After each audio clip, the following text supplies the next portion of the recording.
Our dear Ellie Kim spoke up, telling them that they were paying attention and appreciated their plans. The guys immediately brightened up. They had assumed that no one there spoke Chinese and were struggling with their broken English. The moment she started talking, our boy noticed that the entire mood improved, because of course they felt more comfortable speaking their own language. With that, negotiations flowed smoothly, and everything was finalized. As always, our boy just sat in the room like an idiot, sweating bullets while doing absolutely nothing. Hyunju was truly incredible. He needed to learn from the queen of the skirt. A while later in the hotel's banquet hall, only the best food was on the table. Our boy commented that they were finally taking a break and asked what Hyunju was planning to do. The otaku was about to say something when he got stabbed in the face with a fork. Damn son, be careful. But the one most interested in asking something was Ellie Kim, who wanted to know, does our boy have any plans? He said no. She then asked, would you mind showing me around Seoul?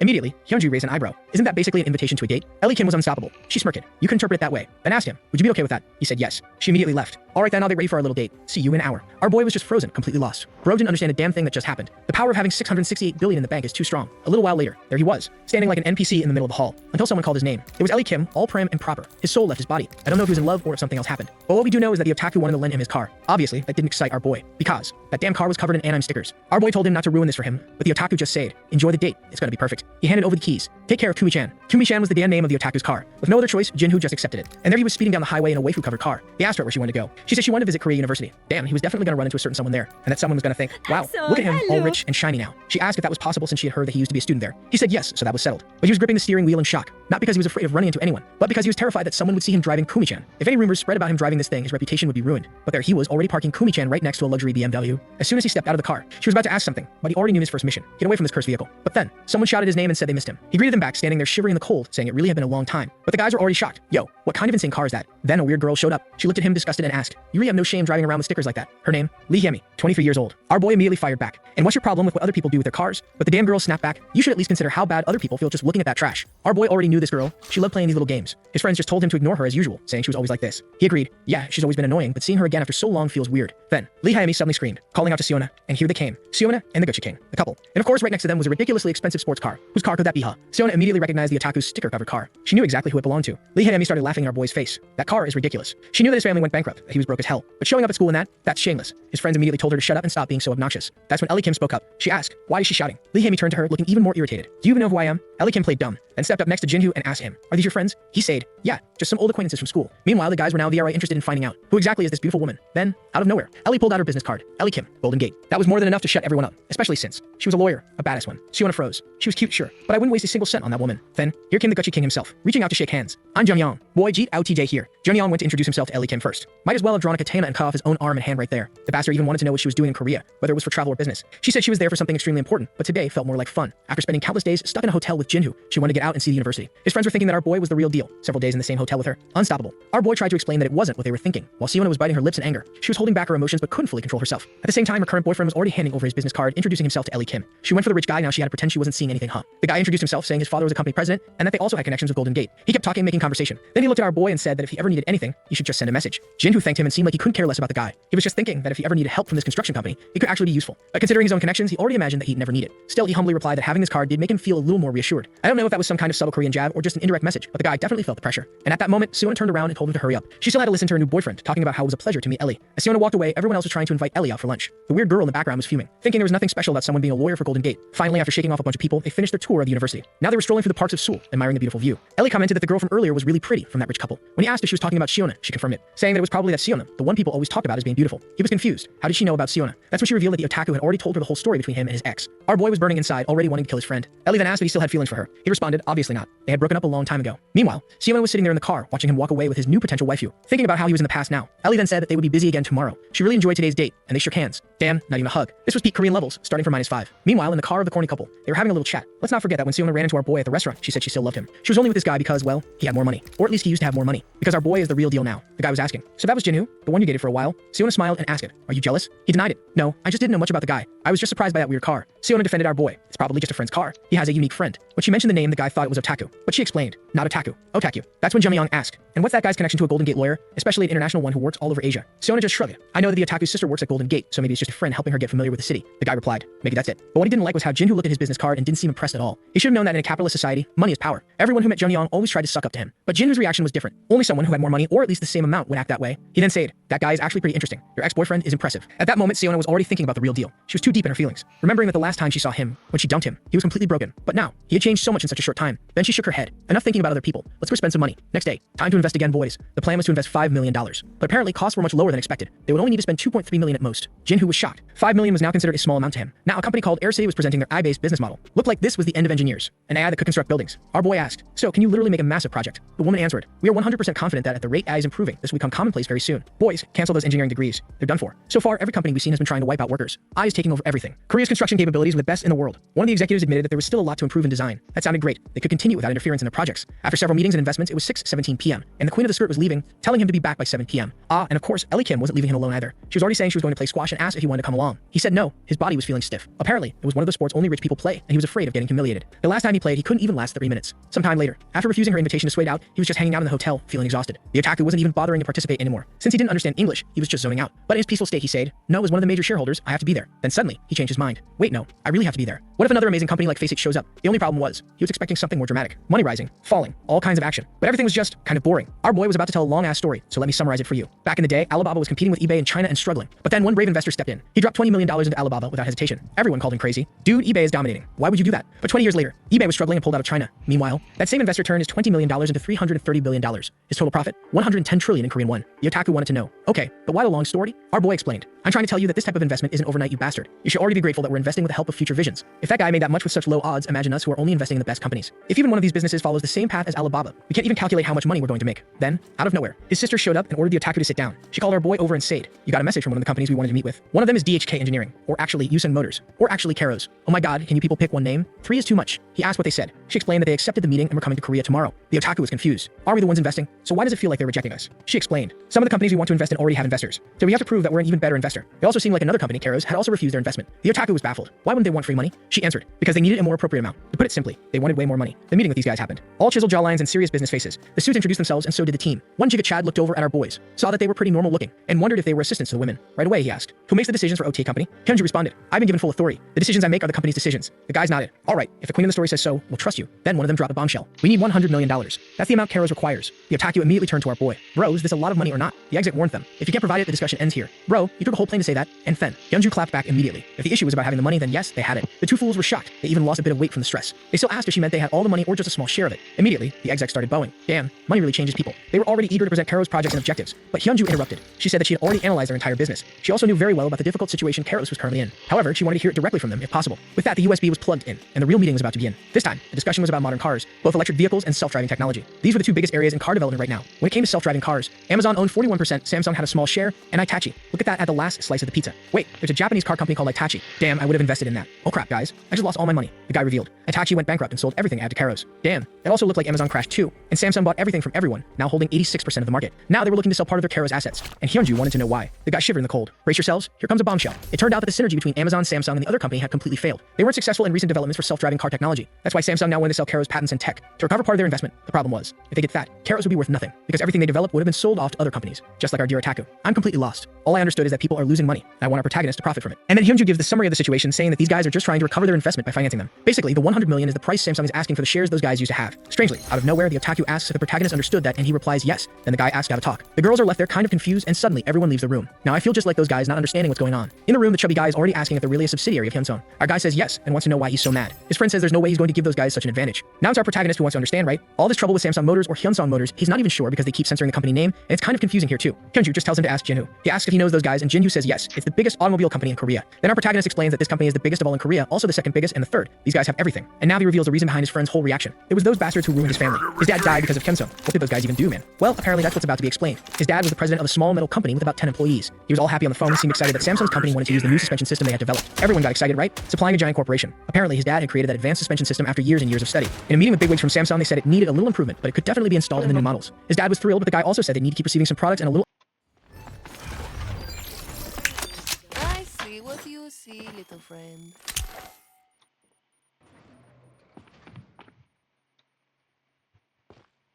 I see. Come into my Enemy spotted at middle.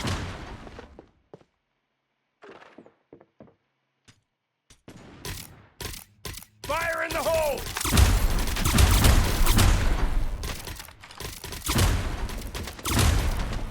Enemy spotted at middle. Admit it. Be short.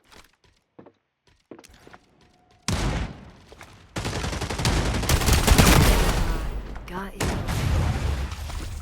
The only way to travel. Full explanation about how everything worked. Damn, but now we got a knave dad about to be scammed like a fool. Is he even realizing it? Why do you want to know my technology? And the Samsung guy said it was nothing serious, just that it was easier to explain and sell the product that way. With that, he said goodbye, adding that the only possible issue was that their company was too small to meet the production demand. Back home, he told his wife all about it, beaming with joy, saying that if they started working with Samsung Motors, they'd pay off their debts in no time. But soon after back the company, someone mentioned that something terrible had happened. Guess what, folks? Samsung had canceled the contract. Before he could understand why, the employee already showed him. They had created a product identical to his and filed their own patent. Apparently, it was already being produced in another factory that had been close to Samsung for many years. The patent had been filed before theirs, so it was game over. The dad was already stumbling, completely crushed. Man, looks like the dad collapsed and never recovered, says Jinhu. After the family business went under, it was game over for him too. And who knows, right, why he didn't go to court to cancel that contract after they stole the technology? That's not allowed. That's when the queen in the skirt says that only an outside lawyer would say something like that. She probably doesn't know how Korea works, man. Here the big corporations run everything and are above the law in every way. Even if his dad had won the long and painful legal battle, he'd be up against 70% of the national market, which means it was the end of the line for him anyway. Then the otaku jumps in too, trashing the company, saying it's garbage and treats everyone like crap. So Jinhu asks everyone to calm down and focus on the contract and the negotiations. That's when Hyunju says that even without the whole family drama, she's not very interested, since those guys are involved with 1, 2, maybe even 3 companies. He asks if 100 million isn't too expensive, and she says that in theory, it's cheap, considering they probably paid way more to get those patents. He asks how much capital they still have, and she says 120 million. Yeah. Ellie Kim also says that even if it seems like a bargain, the risks are way too high. And obviously, Otaku says he's completely against all of this. He wants to block that damn company in every way possible. Now Jinhu is deep in thought, since everyone is against the idea. The problem is that the expensive name disappeared from his vision. Up to this point, he's been making decisions based on intuition and not numbers. But seeing everyone's hesitation, he says, okay, maybe at least with this contract, they won't move.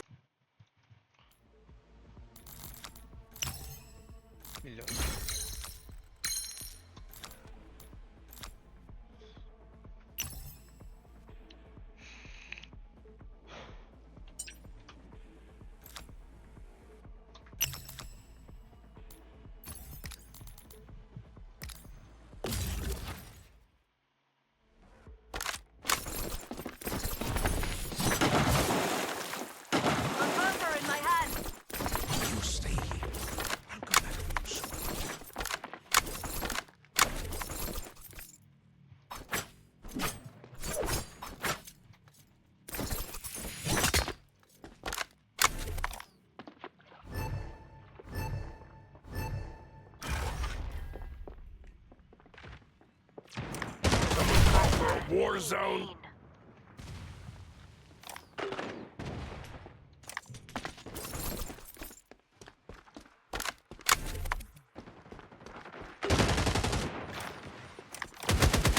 Copy down. Go again.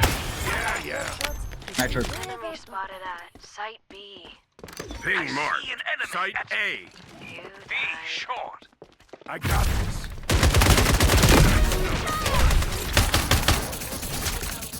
Empty gun ain't no good, is it? Face your eye. Hostile.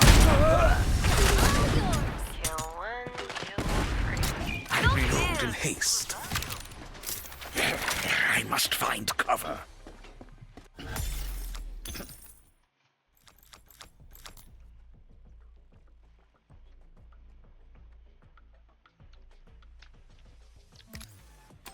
Fuck, they're... Oh no.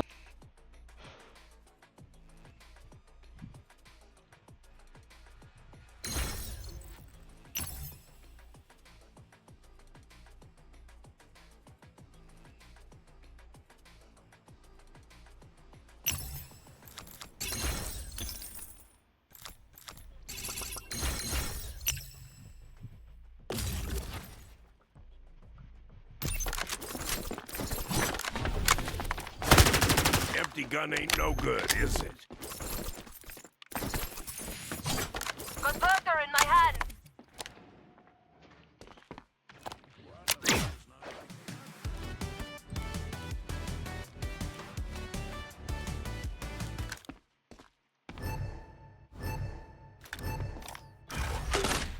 I reload in haste.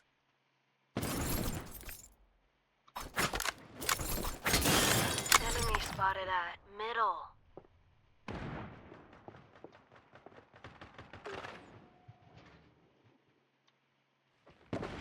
Hostiles spotted at Site B.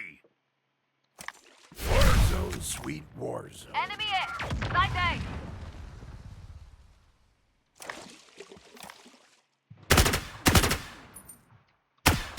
90% of everything's maintenance.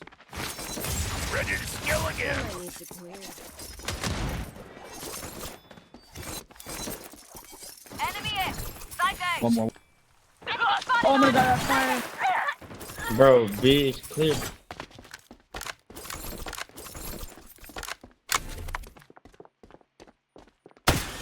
gun ain't no good, is it? Here comes the sun! Hostiles! Give it time. Let's mess them up. Double kill? Nice. Not bad. Solar They're power mids up, ready. maybe. Here. He's 20 HP.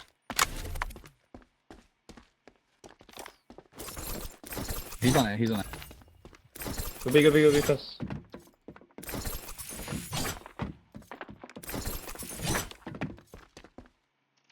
Let's converterino. Here. And plant. Spotted at defense spawn point. He's on the spawn.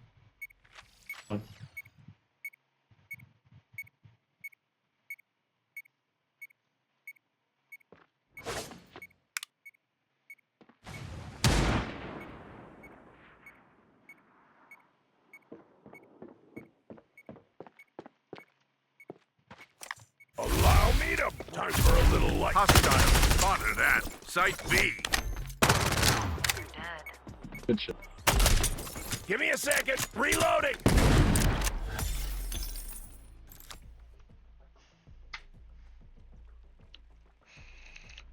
Henry.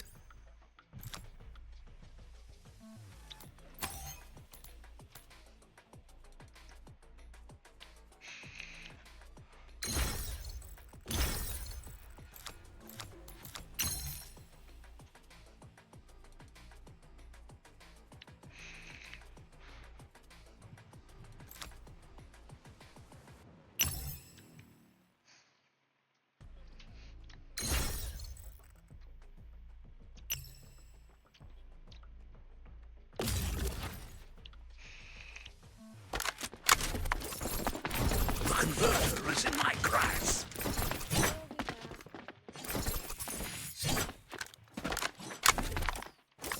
Make some noise on that.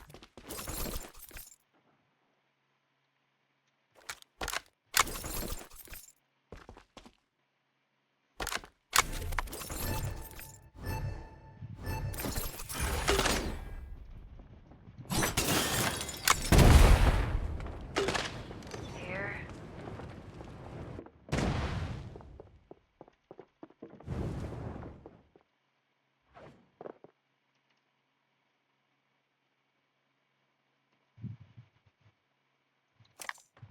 Someone call for a war zone.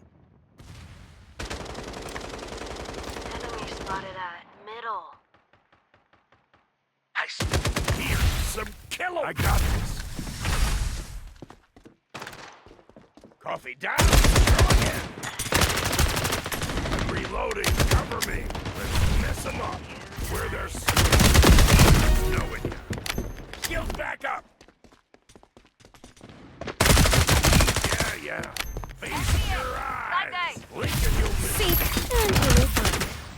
I'm reloading. Cover me. 132. Hostile. Onto that. Be short.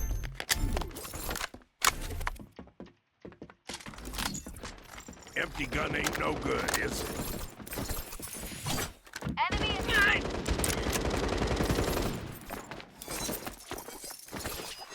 Enemy spotted at. Yeah. Nitro's hit 132. Good shit. I love it. Got the converter.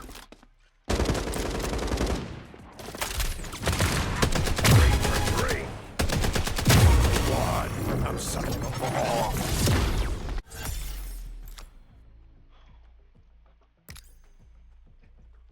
Actually, we're off. Okay.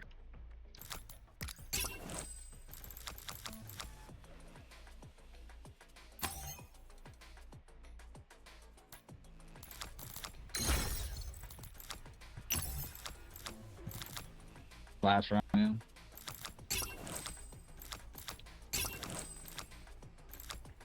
The oak passion.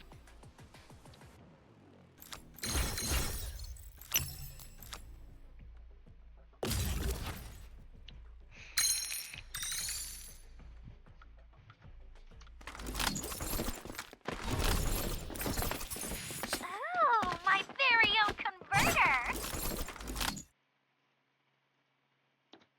Someone get the converter, okay? Got the converter. Okay. It's a ghost.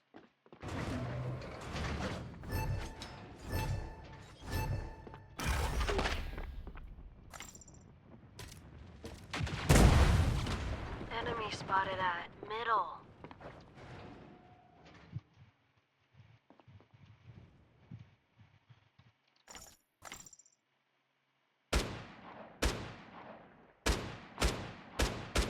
Enemy spotted at middle.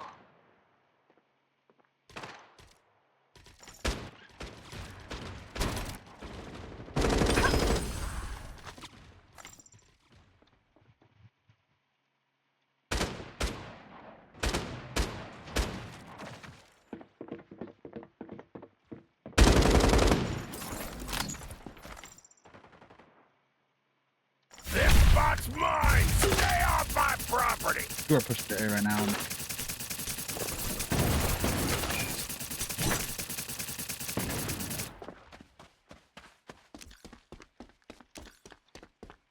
Solar power ready.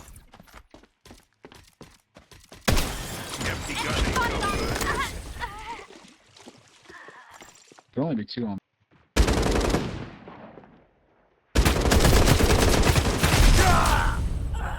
Yo, low-key, bro, B was open.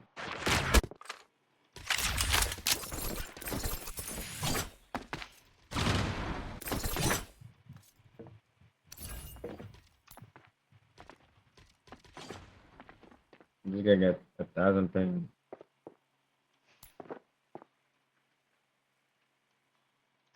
forward. Hyunju agrees but makes it clear that the final decision is his since he's the CEO of OTK. Now our boy is sitting there looking like a fool, obviously not wanting those damn sun motors or whatever to benefit from them. If they buy Curl's shares, those bastards are gonna be overjoyed, and that's the last thing he wants. There are other places to invest and better alternatives. It's all part of a rational decision. But what was pointing him toward buying was his intuition, and now he doesn't know which one to follow. Everyone in the room is waiting to hear the boy's decision, and the Bravo says he wants a meeting with the CEO of those guys, but the other guy already warns that it's going to be tough. Apparently the guy can't come because of a conflict of interest, and that's why they're the ones here. It's rare for the CEO to visit Korea. That doesn't sit well with Jinhoo, who's now facepalming, wondering if he messed up by requesting a meeting with their CEO. Even Bravo tells them they should be smarter, since they're the ones in a rush. And yo, she even took off her glasses, man, trying to steal my heart, this damn woman. She reminds them that they're the ones who need the 100 million, so they better get moving to make things happen. She also made it clear that they need to respect the wishes of the CEO of OTK. With that, the guy said fine. They try to get in touch with their CEO too. Now they're stumbling back, asking when they can schedule the meeting. Hyunju, looking beautiful as ever, glances at our boy, who's thinking, thank God everything's working out. The next day arrives and the otaku is asking our boy if he's made his decision yet.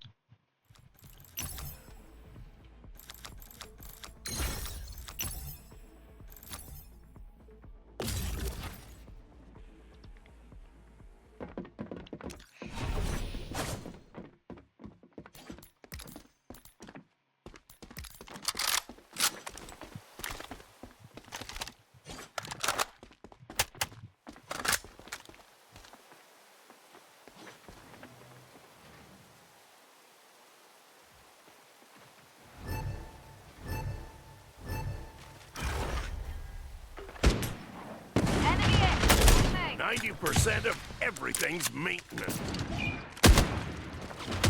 This spot's mine! Stay off my property!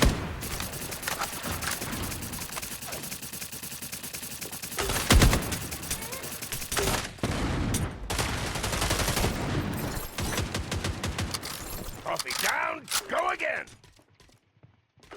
They're all on. Enemy A! Side A! For answer. B was open.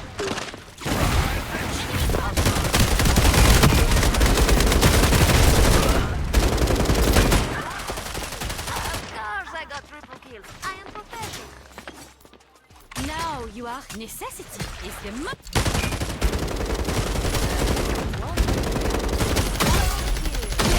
triple kill.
Empty gun ain't no Enemy good, A. is it? Aim. They're aiming. This little bullet went to mark. Give me a second. Reloading.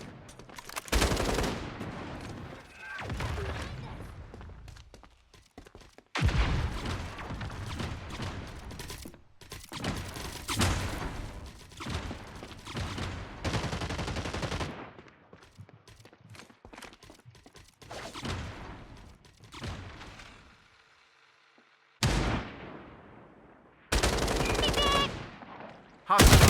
Spotted that. Middle. Enemy spotted on. Ping Second. here. Some kilowatt. Watch your doors and corners. A main. Mid. You're going mid? Fiora. Refueling.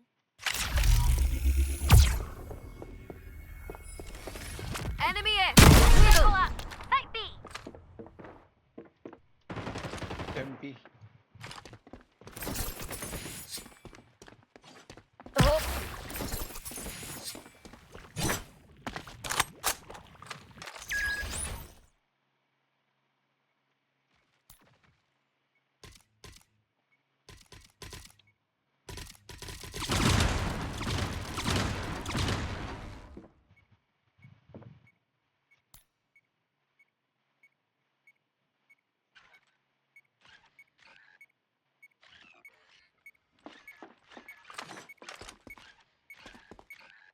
Enemy down.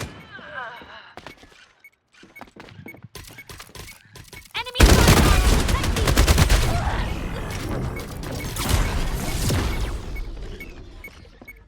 That's it.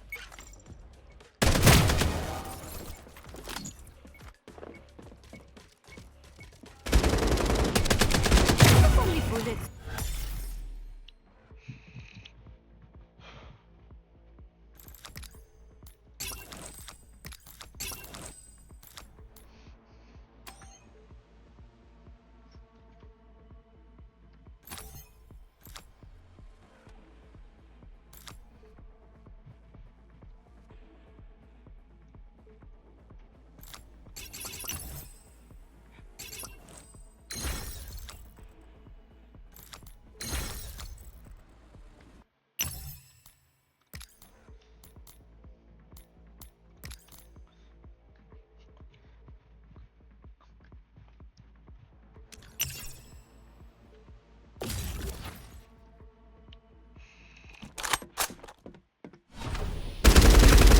Ammunition always beats persuasion.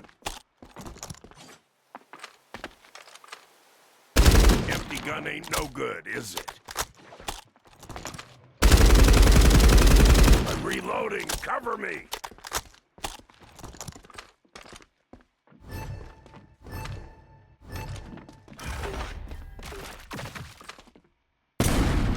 Enemy A.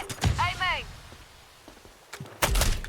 Empty gun ain't no good, is it?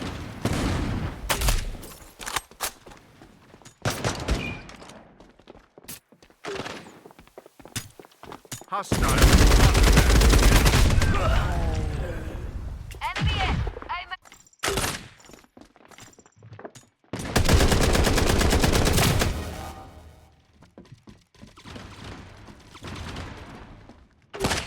Try to aim through that. An empty gun is no use to anyone. I'm gonna annihilate with you. They throw Enemy spotted on. explosives like my One clip grandfather. 123. This little bullet went to mark. Satisfying as these. They pulled back. How to protect us? Some. They might rotate.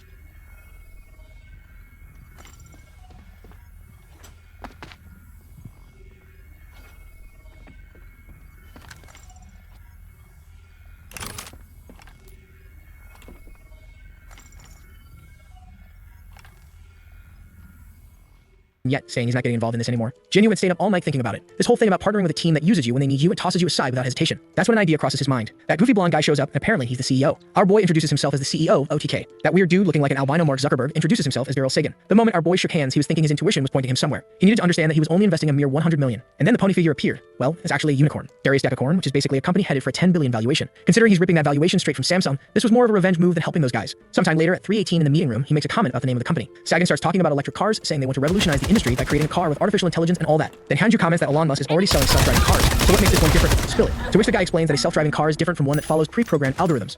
Get out of here with your shady marketing, bro. As soon as he explains their idea, the OTA jumps up excitedly, saying it's amazing. He says it's just like Cyber Formula, and Jinhu laughs, saying that anime is from the IF era and like 20 years old. These damn guys keep referencing stuff that's not Korean. I haven't watched it to know these things. Then Daryl Sagan says they're actually looking for someone to buy all of Samsung's shares, or all Sung's, or whatever Sung. I don't even know which Sung anymore, because their CDO isn't very interested in continuing the project. They want someone more motivated. Hyunju wants to know why they're backing out, especially since it seems like something that could revolutionize the market. To which he explains that the current CEO only wants short-term results to maintain his position and isn't too concerned with the future. If they follow the path those guys are suggesting, they'll end up creating just another system like the many out there. Jinju is thinking this project is actually amazing. Face it wants to create the Netflix of fun and joy, and Pizza wants to put everyone out of work. But neither of those ideas is going to revolutionize the world like this one could. The guy's plan is to create self-driving cars to the point that, like, you just call one and it shows up at your house like an Uber, but with no driver. It goes by itself to the parking lot, charges itself. Basically, it's gonna put even more people out of work, right? Yeah, that's how it goes in this story. So he wants to know how the shares are currently divided. The guy reveals, Unsung owns 86%, some employees have 7%, and he has 6%. So basically, if they bought the 86% from Unsung, everything would be settled. Now our boy is remembering his dad and looking thoughtful. An hour or so goes by, and then he says they'll go ahead and buy. But there's no way he's paying full price. They're not in that much of a rush, so there's plenty of room to negotiate. Sagan wants him to explain that better, and our boy says yes, they'll invest in the car company. Oh boy, this damn foreigner's doubting our guy, asking if he really has the authority to make that decision. That's when the queen of the skirt stands up and says yes, since Kang makes decisions above hers. Daryl walks up and says it's because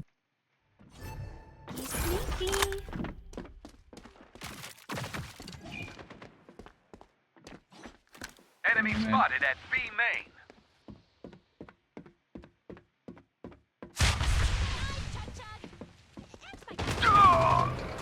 Be sure.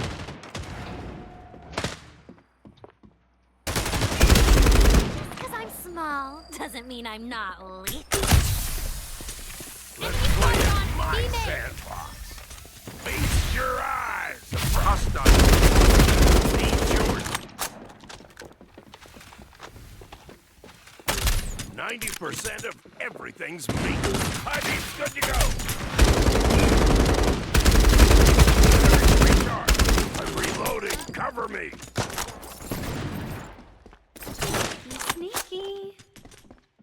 Rotating, maybe. Rotating.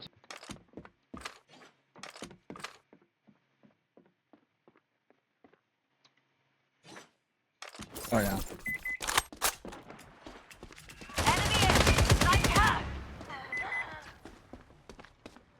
I just like one for 30.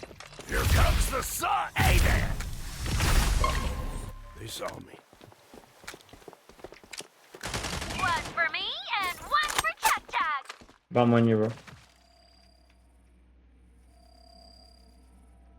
I have no clue about last.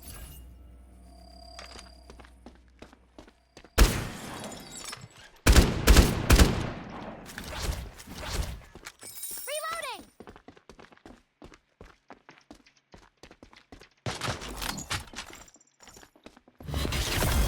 Oh, that's crazy.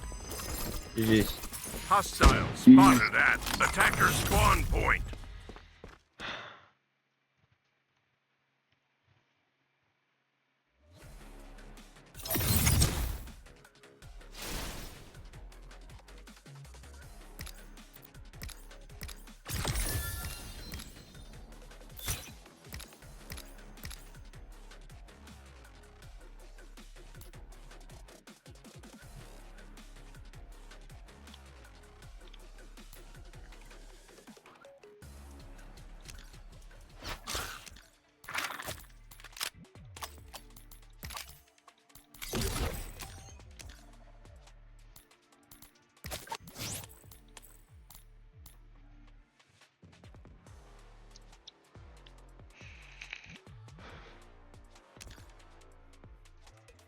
Bravo is the CEO of the company. Didn't he already introduce himself earlier? Everyone's got amnesia in this mess, author and the 4 characters alike. And why is our boy sitting there with that dumb look on his face on the couch? Apparently he had kept it a secret. I must have missed it, but he apologizes, saying he wasn't trying to deceive anyone, just wanted to avoid complications. Daryl thanks him, and then he notices the otaku in the back. They lock eyes for a second, and the otaku stares right back. Looks like they recognize each other, or maybe he thinks the otaku is the one running the whole show. Jinwoo tells the guy not to worry, that even if they buy in, they won't interfere with what they're trying to do. He believes in the path they're on and trusts that even if there aren't immediate results, he knows the future will be prosperous. Yeah, with a pony whispering 10 billion in your head, I believe too. Then Jinwoo gets all philosophical and asks what the guy thinks Kara's does. The dude stands up all awkward and says that's a deep question. Before he answers, Jinwoo's thinking 10 billion isn't even that much. After all, we're talking about the automotive industry here. When Daryl says their goal is to bring a better future, our boy's already seeing the company hitting a 100 billion valuation. And as they shake hands, he thinks to himself, this is the perfect revenge. He's going to steal his company from under Unsung's nose, and they have no idea how much it's going to be worth in the future. He's dying to see the look on the sucker's face when he realizes our boy walked away with all the money. The otaku is already celebrating, saying the self-driving cars are on their way. Now he wants to leave already. Looks like he's off to buy a new car. Bet he's gonna get a Lamborghini and slap a bunch of wafers on it. I respect the boldness, but I'm not sure I'd have that kind of courage myself. The rascals head over to the BMW dealership. Is it really BMW though? They're chatting about how Kara's is innovating, when Hyunju says she's going upstairs to grab a coffee. The boys say they'll just browse around the cars downstairs. Off in a corner of the store, 2 guys are already thinking, what are these broke kids doing here, man? They just came to mess around, clearly don't have the money to buy anything. Jinwoo's are wondering how much one of those cars costs, and the otaku says he has no idea. Then one of the guys says he's going to talk to them, but his spiky-haired friend tells him not to bother. He saw what kind of car they pulled up in, a ridiculous one. So they're just some broke high schoolers, not even worth the time. Even so, the new guy says it's fine. It'll be a good experience for him. Staring at a banana-shaped 4-wheeler, the otaku asks if their system will be installed in all cars soon. That's when the guy comes over and asks if they liked anything. It's the new guy saying if they want, they can even go for a test drive. Our humble boy says he doesn't know when he'll ever have money to buy something like that. But the guy replies that you never know, he's young, he might make a lot of money and become a client someday. Jinwoo liked the guy's positive vibe, who's now talking about the Series 4, the convertibles, and all that. Then the otaku says they should just buy a few already, but Jinwoo says those draw way too much attention for him. The salesman thinks that at least these kids are funny, pretending to be rich. That kind of joke brightens up his day. It's always nice to see that. Then Jinwoo points to a little black car in the corner and asks if he can take a look at that one. The guy says it's the flagship model. I haven't looked that up because I don't understand jack about cars. It's basically the top tier car of the brand, the one they put all the money into to make it the best of the best, the one that makes people say the brand is top notch. Our boy's already sitting inside, saying it's spacious and stuff. He asks if he could take it today if he signed the contract. The guy says yes, the white and gray models are available. Then he wants to know the price. The guy says it's going to cost 139 million. Our boy gets a bit shocked until the otaku reminds him it's 139 million won, not dollars. Then he replies that it's actually cheaper than he expected. He never imagined this kind of thing could be that accessible. The salesman is just standing there smiling, thinking these guys really take this play rich game seriously. Then our boy pulls the otaku aside and quietly asks for 150 million so he can buy it real quick. Meanwhile, the salesman is thinking that the day they actually buy something like this, it'll be incredible. Until the otaku whips out his card and says our boy will have to pay him back when he gets his dividends. Right then the otaku says he'll take one too and tells the guy to prep one for him. Obviously, he's talking about the BMW with the gull-wing doors. Now the salesman's starting to get tired of these damn kids pretending they're gonna buy everything. He says that's the Model 8 and asks when they plan to buy. The salesman's already expecting our boy to make a joke, like, still missing 137 million, but as soon as I have it, I'll come back. Until our boy stretches out his black card and says to put both cars on it. Right then and there, the salesman hits a plus performance mode. He learned a priceless lesson: treat every customer like a potential VIP. While walking through the halls, that guy from earlier asks where he's headed and he says he's going to prep the contracts for those 2 customers. The other guy wants to know if they bought the cheapest model and how many months they're going to finance it for. But the salesman replies that they took the flagship and the L8. His buddy doesn't believe it, but he says the card's already been approved, so later man. Meanwhile, the otaku is staring at the car, realizing it's going to be tough to slap a pretty drawing on that one. Then he spots another car, one that would be perfect for plastering Venom decals, and asks our boy when he's going to pay back the 100 he borrowed. He's talking about that money our boy borrowed like a needy son just to go out with Shin Yuri that one time. Right when he says that, Ellie Kim shows up saying she's very interested in knowing who this girl is that needed 100 just to go on a date with. To make things even worse for the poor guy, the otaku adds that the best part is the CEO even went to her house. Ellie Kim's already grinning like a mischievous gremlin when Hyunju appears, asking if they picked out their cars already. Our boy says he's getting the Series F. Ellie Kim says maybe that's a bit too big for him, left me kinda confused. Then suddenly he leans in and whispers something to her, and she is all flustered. Damn, I hate when they pull this move where the character whispers something, and we don't get to hear it. Now we're stuck guessing. Ellie Kim gets all excited and says he's a cool guy. Now I really want to know what he said in her ear. Apparently her flight's coming up, and they plan to do a few things before she leaves. They hit up an amusement park, get all dizzy from the rides, then go on the Viking ship. Man, the story sped up real quick. Next thing we know, the girl's already on the plane and gone. And with that, all the seeds have been planted. Countless actions, countless companies that were bound to succeed had already been acquired. The otaku says it's like one of those auto farming games, man. Now all they have to do is wait for the characters to level up. The next day, they're back at that office they bought for Sangyap, who's there working exhausted, saying they didn't need to come right after making all those investments. Our boy says he was just curious to see the office, but also asks if the guy's doing okay. He says, yeah, no need to worry. Jinwoo comments that the room is pretty simple, considering he gave the guy 70 billion to spend. To which he replies that when you have enough money, you don't even feel like showing off anymore. So they decide to take a break so the guy can eat a bit. Sangyap explains that he's been sleeping and waking up at the office every day. He's been showering at a sauna across the street. That's what he's got going on. Jinwoo was kind of shocked at the guy's motivation. Looks like he'll need to hire a few more employees or this guy's gonna work himself to death. Apparently, Hyunju is going to help with hiring the new staff. Then Sangyap asks if he knows a guy named Jong Gi-han. Our boy says yes. Seems like the guy's currently unemployed and might be a good addition to the company. But he explains that if they're going to interview this guy, it can't be public, or the whole school will find out by the next day. Then Sangyap says there's something else he wants to know. What exactly was the criteria for choosing the companies? Some seem like a smart bet, and others look like absolute madness. He sees investments in national and international stuff, industry, and Netflix of Joy, or whatever. It's all over the place. He can't figure out what our boy is thinking. So our boy decides to reveal everything. He says the final decision went like this. Sangyap rolled a die and picked Fidel. He really says he's kidding, like anyone would believe that. Then he explains that he analyzed tons of sheets from all the available companies and invested in the ones he believed had potential for growth. Even if the chances are low, they just need one to be a pot of gold. Sangyap agrees and says he's sure Kang Jinwoo must be a genius with an intuition that transcends everyone else.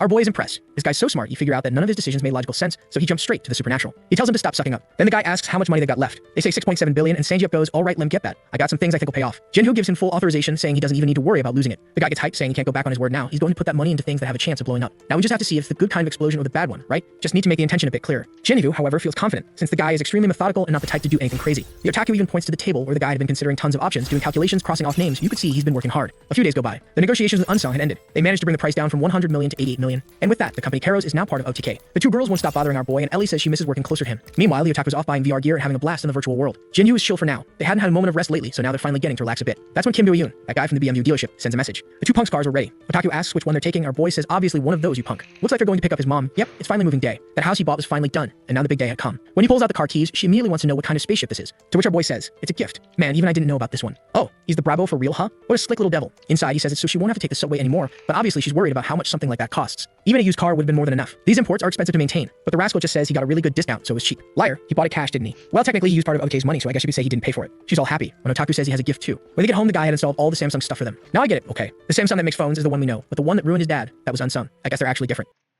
Necessity is the mushroom. Converters in hand.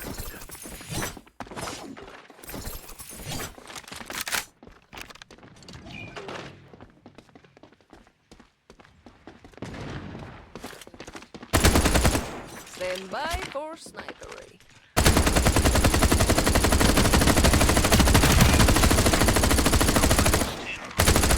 Side effect. Conversion to horde. Ping mark. Sight speed Now you are plant. healed.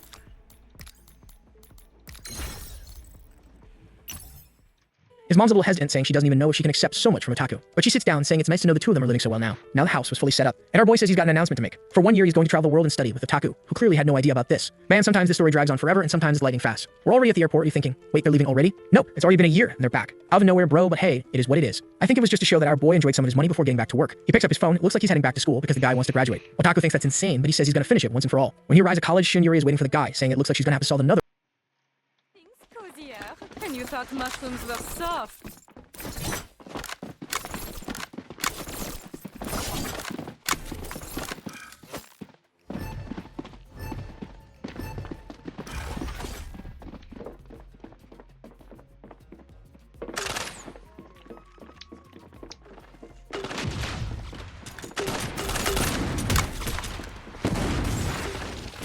Now Every gun ain't no good. Is side effect. Walk in my garden and be healed. Face your eyes. Hostile. Like me. Ammunition always beats persuasion. Coffee down. Go again. Inverter here with Converter will soon find its Ready to place. skill again. Hostile. Respond to that. Sight speed. Converter is planted. 90% of everything's things come in pairs.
90% of everything's maintenance.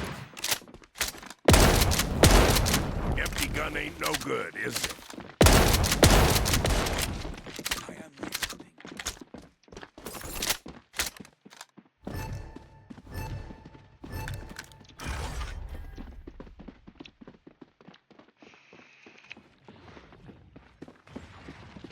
Looks like a good place to bring materials. Onto that. 90% of everything's maintenance. Empty gun ain't no good, is it? Here, some little lights. Yeah. Honored guests.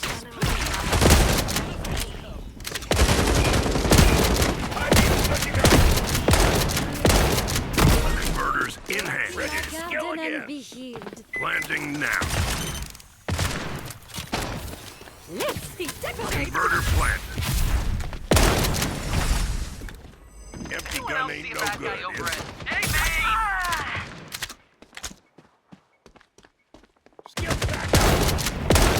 Ammunition always beats for... Hey there! This spot's mine!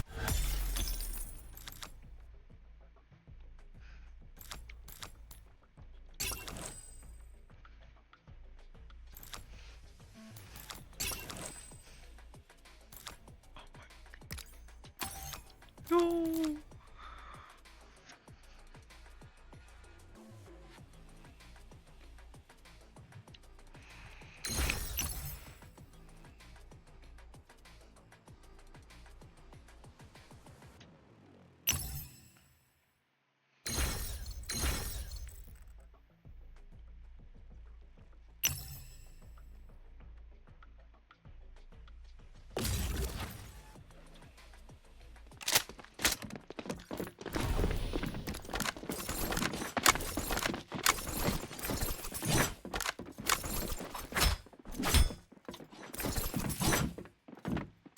Someone dropped their converter here. Converters in hand. Let's redecorate. Stray converter, somebody snatch it. Hold the converter. Anyone else see a bad guy? Hostile. Spotted that. A made. Give me a second. Reloading. I will remember. Rise and shine for a little light. I'm reloading. Cover me. Explosive. Careful, folks. Let's mess them up. Skills back. Give me a second. Reload. Hostile. Spotted that.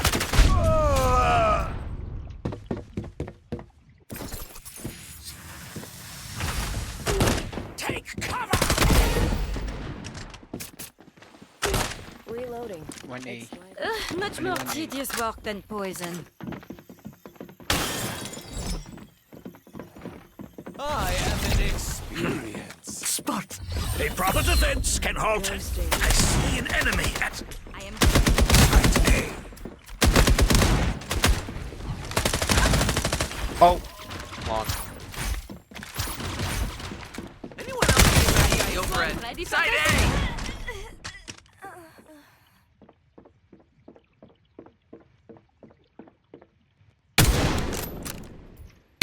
Other one is problems. And as usual, this story moves fast. They're already inside, registration done, walking out. Before he can say anything, she grabs his arm and says she has to explain a few things while they eat. Ah, the rascal's heading toward the L8, huh? Apparently, Otaku still hasn't covered that thing in waifu stickers. She asks if it's his, he says it's his friend's. She asks why his friend gave him the car like that. He says it's because the bastard doesn't even leave the house anyway. So they head to a fancy restaurant and the dishes cost a whole bunch of Euroings, so you already know the place ain't cheap. Shinyuri says she's gonna pay as thanks for him always picking up her calls and keeping her company when she was feeling lonely. Out of nowhere, the story skips a year and now it's just dropping everything that happened. She's there glowing saying Samsung stock keeps going up and she's making tons of money thanks to him. He remembers that he told her not to sell and hold on because it would rise soon. He comments that back then she had 20 shares and asks how much she made. Apparently, at least 1.9 million. But she says that after his advice she bought 39 more, so she made even more. He praises her, saying the profits are thanks to her courage. She really made a lot. That's when she notices. Last time when she said said she had 20, he was shocked. But now when she mentions 39 more, he didn't even flinch. And with that, she says he's really changed in the past year. He says not much really happened, just tested a few things here and there, nothing major. She asks if he's going to orientation. He says no. She asks if he's going to the freshman party. He says no. That's because he's got a trip to Hong Kong coming up and she wants to know why. Our boy says he's going there to hang out with a friend and meet new people. He says she's welcome to come along if she wants and that she should travel a bit to have some fun. Man said it to her face that he's going to see another girl in another country. Bro absolutely clowned her. A few days go by and the otaku is freaking out yelling. Our boy wants to know what's going on. Turns out something called Lost Iris Fantasy is either getting cancelled or development is being shut down or something. Our boy wants to know what that even is and the otaku explains. It's the series where the main character, the one plastered all over his car, comes from. Our boy wants to know why it's going under. The otaku says to explain that he's going to have to tell the whole story of the game. He launches into a massive monologue, but the summary is, the folks working at the Iris company think they'll make more money focusing on console games, so they're switching over. Jinyu asks if the main reason is that the dev who worked on that project got reassigned. Otaku says yep. Sounds like those bastards were forcing the old guy to work on something he didn't even want to make. But then Otaku flips it, asks if he doesn't see the opportunity here. Lost Iris Fantasy could make a huge hit. Jinyu says nah, but the otaku is still dead set on investing. He says they should give money to old man Shigeru to develop the game, and that a tiny 100 billion isn't even that much. Our boy tells him he's lost his mind. But Otaku says there's no point having all that money if you're not going to spend it. At least he'd be spending it on something he's a real fan of. Jinyu starts thinking that in a way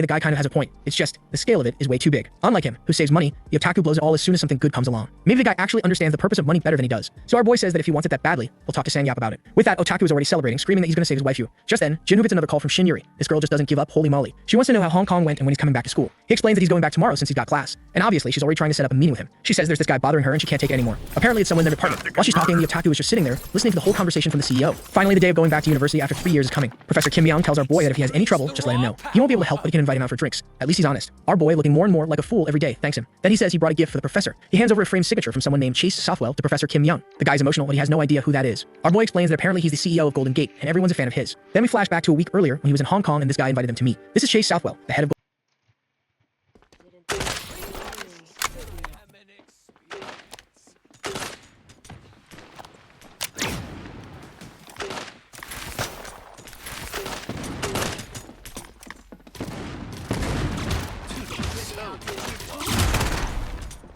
It's your way through that, huh? See an enemy at Conversion number Among us. I am 104 nitro. Because the job converter plant. necessity is the much Didn't think I had it in me, did you?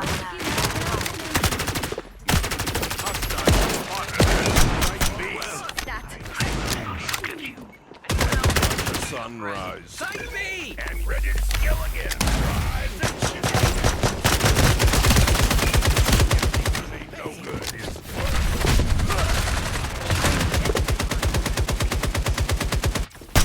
The raw power of my music. Nearly ready to start.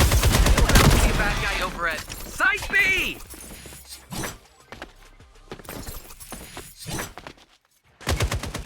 Beauty. Vulnerability is good. I am dying.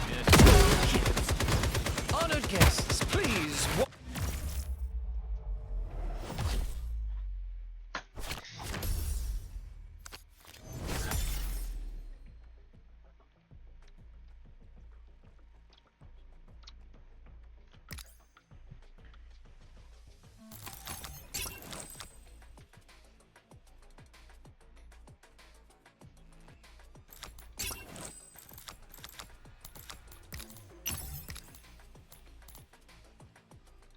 Golden Gate and all of Asia. Jinwoo had no idea why the guy wanted to meet them. Huh. Could it be because they made almost 700 billion? You and Punk. Now Kang Jinwoo's walking around acting all slick, huh? As much as I want him to focus on business, I'd also want him to get into a romance with a waifu. He's got 700 billion in the bank and he's still at zero. In the meeting room with Chase, the guy's throwing compliments left and right, hyping them up saying they're amazing. They're great at picking startups and making loads of money. He's confident that with the investments they've made, they'll pull in another 10 billion. And Golden Gate obviously wants to stick around and keep working with these guys. Gee, I wonder why. Back at the university, Jinwoo asks if the professor wants to accept the gift, and of course he says he will with great resistance. A while later in class, our boy is absolutely destroyed. Theory is way different from practice. He got used to investing, but he's not used to studying investing. Then some dudes show up saying not to worry, even they don't really get it. But this weird character with no eyes drawn on wants to meet our boy. He awkwardly says hi and I'm getting annoyed. He's looking more like a clown every day. Right then, all the faceless girls swarm around him, but the dudes are fighting over him too, saying they started talking to him first. Later on in front of the college, he's waiting for a girl and the guys want to know if Ellie again. Now that I think about it, I'm pretty sure those are the same guys from the BMW shop that one time. Then we flash back a bit. Ellie had asked him whether he was going to be walking around campus with that Yuri girl when he returned, and he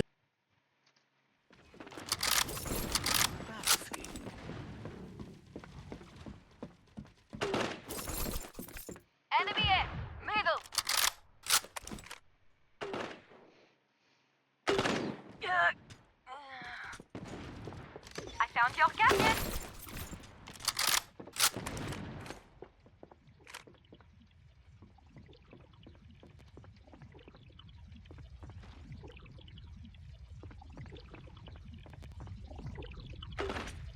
Hostile spotted at middle.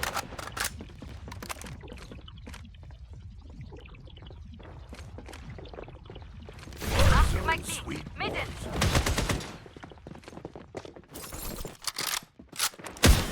90% of everything's maintenance.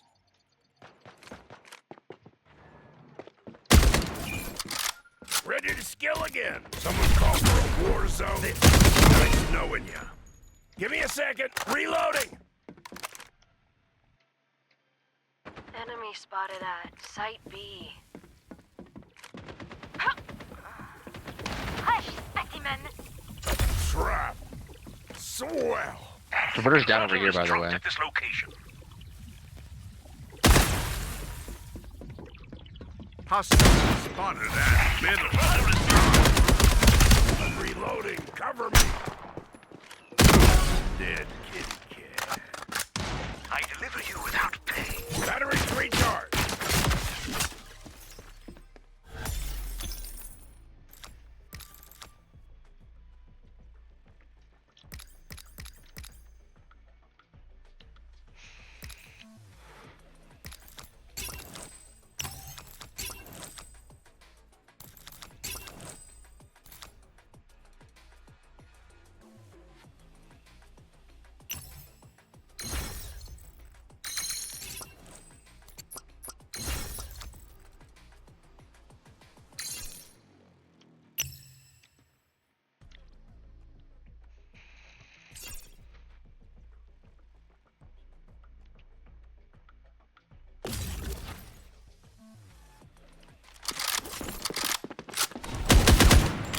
Percent of everything's maintenance.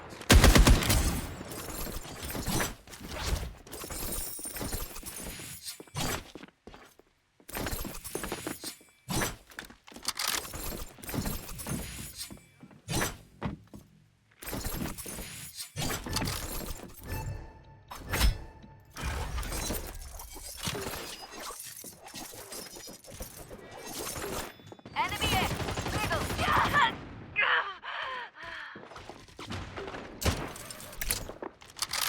Enemy spotted at Site B.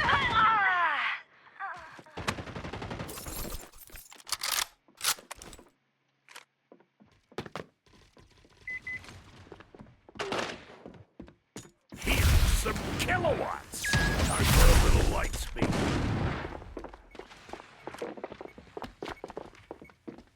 I can sense you. Solar zone, sweet boy. Ready to skill again. Dang.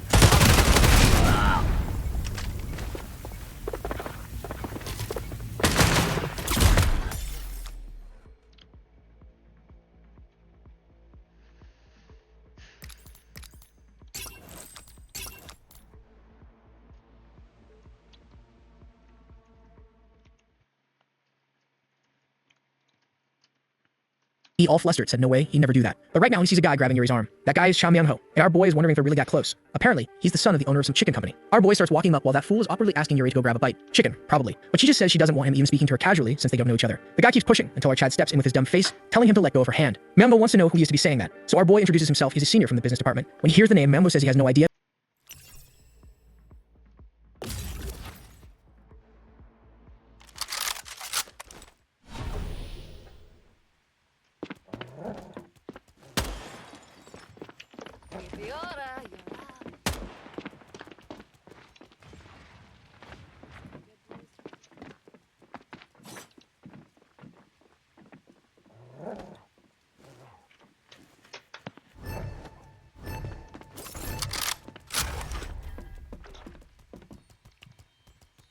Oh, I hear a lot A, a lot A. Enemy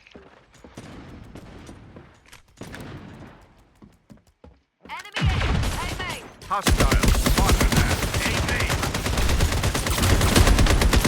90% of everything's maintenance. I can sense. Nail.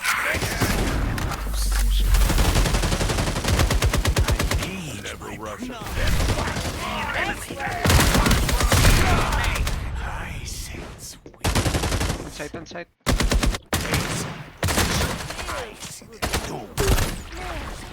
Desperation. Oh, short, short, short. A reminder that it's Reloading. Their deaths have to wait. The only way to travel. They can see me. Battlefield. Excellent.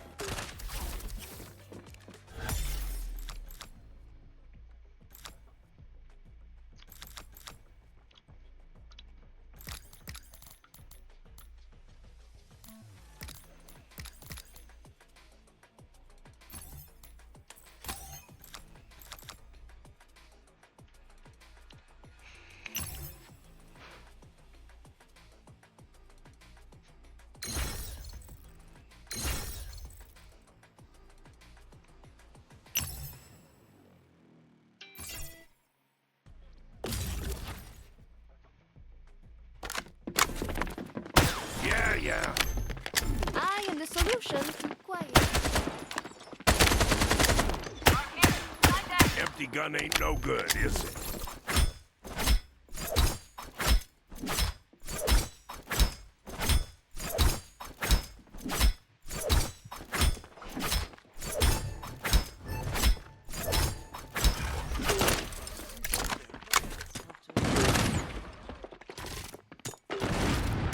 I'm reloading. Cover me. Leave my mark. Like B.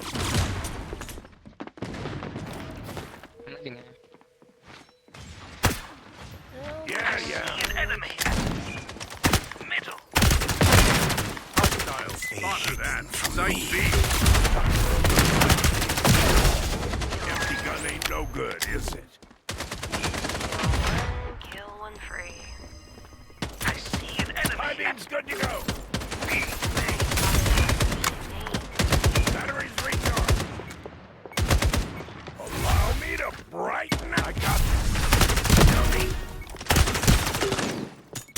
90% of everything. Warzone, sweet Warzone. Empty gun ain't no good, is it? Fire in the hole! Hostile. Teammate. High beam's good to go.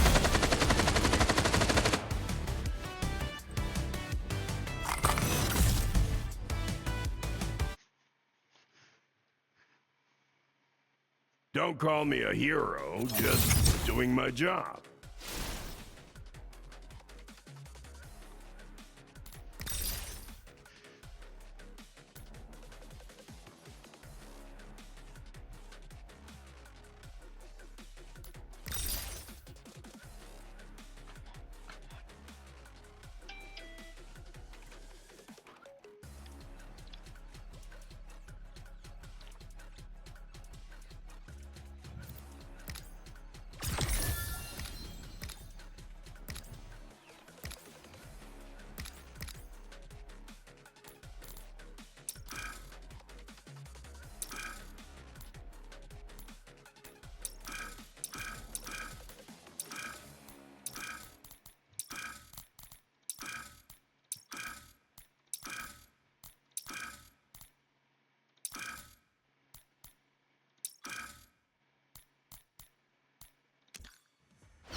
Yeah, Jinyu is and tells him to move out of the way because he's going to dinner with Junior. But Chinuri once again says she's not interested in going anywhere with him. Ah, now our boy gets it. This must be the guy she's been complaining about nonstop all day. So he tells the guy it's a shame, but he and Yuri already had dinner plans. The clown loses his cool, asking why he's smirking and if he even knows who he's talking to. But our boy, now all smooth and swaggy, just throws an arm over Yuri's shoulder and waves goodbye to the loser. The guy's left standing there with his hand on his head, looking like a complete idiot. But not before saying that some people think they're hot stuff just because they're a senior in college. Jin, who couldn't care less about that and keeps walking unfazed. He invites his friends and Yuri to go eat together. She's all impressed, like, dang, this guy's a Sigma. But then his friends tell him to look behind him. The bastard came back and grabbed her hand again. This guy seriously needs to be arrested. Even some students nearby ask if he's lost his mind. So our boy grabs the guy's arm. The punk yelps, but you better be careful. Our boy served in the army, man. With just a little squeeze, the clown is already crumbling, shaking in fear, overwhelmed by Jinwoo's vibe with no idea who he's messing with. But then this other dude shows up. Looks like he is Cinderblock for lunch. His jaw is literally shaped like a triangle. He wants to know what Jinwoo thinks he's doing. Oh, now things are getting serious. But Jinwoo turns to him and the guy instantly flinches. What happened today? Still rocking his full face, Jinwoo tells the guy he's not trying to discipline anyone. And now Triangle Jaw Akajuwon asks why he's backing down to a senior. Everyone starts realizing it's turning into a whole mess. Then out of nowhere, a guy named Giro shows up, wrist wrapped up, and tells Juwon to calm down. Jinwoo probably already understood. Juwon wants to keep going, but Giro tells him to stop and asks if he didn't hear what he just said. With that, the clown starts sweating buckets and says he gets it. The two leave while the rest of the crew wonders what just happened. Looks like Triangle Jaw is afraid of Blondie because his dad also runs a fried chicken joint and their business tanked after getting into it with that guy. Shin Yuri shows Jinwoo messages. This creep's been texting her even in the middle of the night. And of course, Blondie's fuming, wondering just how incredible this Kang Jinwoo really is. Later that night, at a little bar, nobody's really thinking about any of that. They're just drinking and celebrating. Oh no, here she comes. Freaking Siona shows up asking how he's doing. And our boy replies that he's just chilling. I swear, if I see him spend even a single coin of those 700 billion on this woman, I'm rioting. Even his friends at the table are wondering if they sat at the wrong one. Then the door opens and the clown trio walks in. She's still talking about our boy's car, but she's praising Myungho now, saying he has a real man's car. The moment she sees Jinwoo, she points right at him and calls him out. So the clown comes over to chat, saying it looks like he ran into Seno again. He casually mentions he heard Jinwoo's family went bankrupt, and that's why he left school and only came back now. Our boy keeps it cool. Says yeah, they went broke, but by some miracle, he's back. And just then, Minecraft head grabs Siona's shoulder again, and she tells him to knock it off. Looking awkward, he tells her to calm down and forget what happened earlier.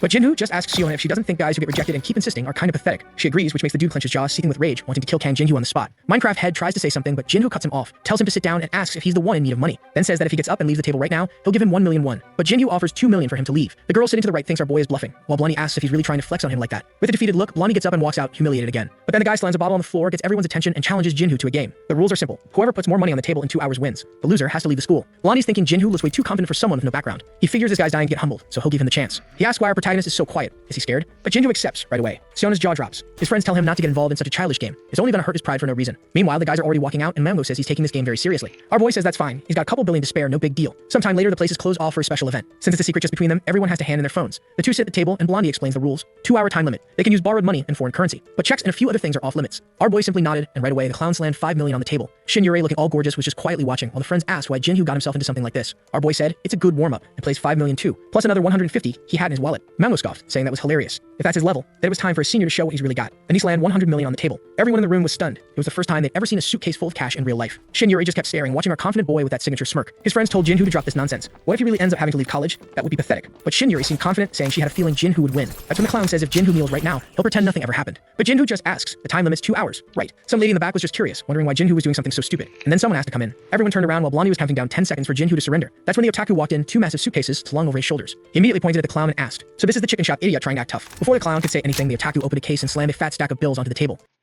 I see an enemy. I can sense you. Good to go.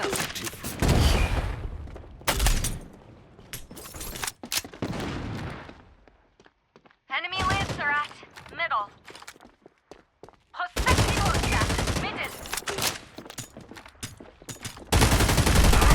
with my inner eye.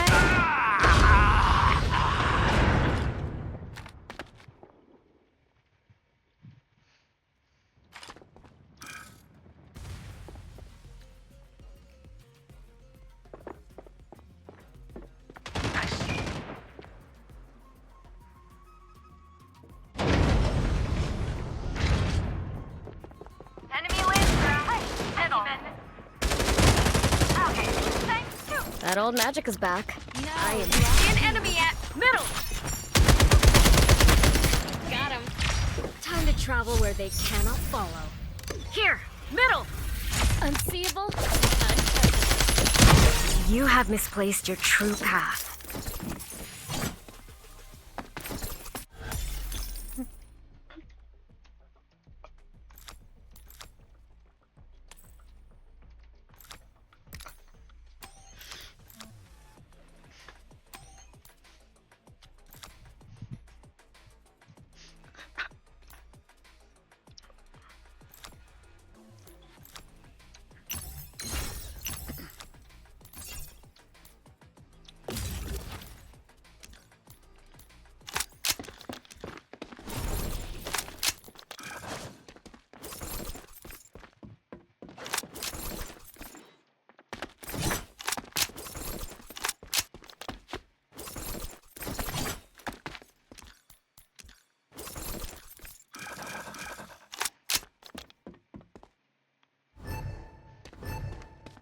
Cover or no?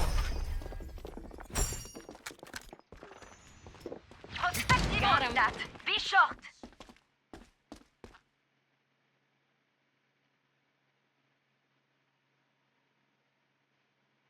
Enemy Lancer at middle.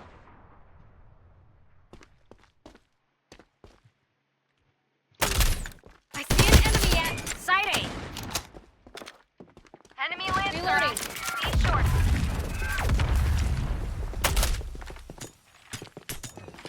Let the hidden become visible.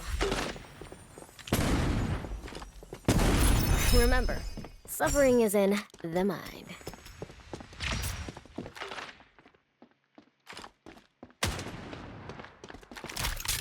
Chat, let's find some action.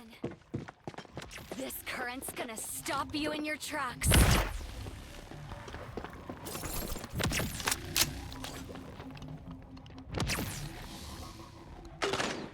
Recharged and ready.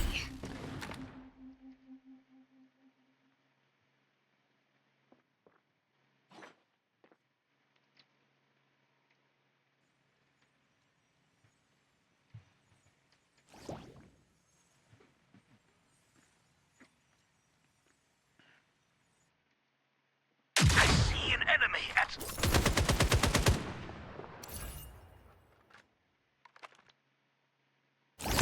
A double kill is a good start.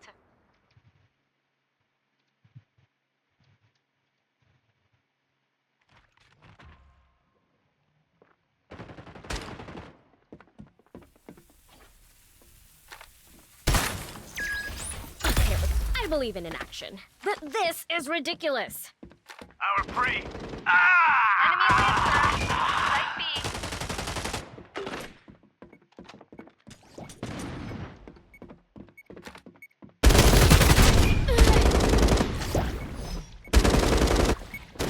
Is company in the grave? Let's stop them from converting.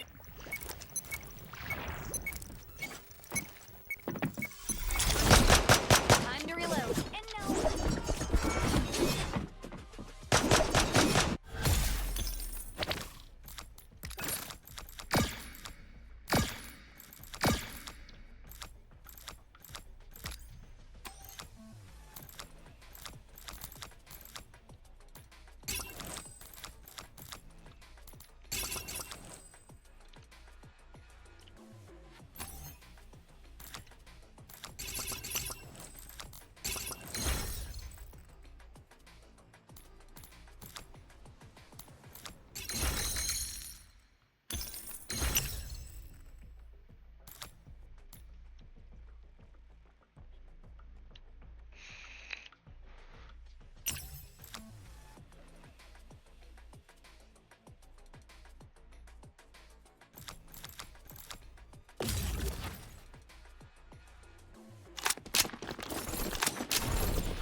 What's wrong with aimbot?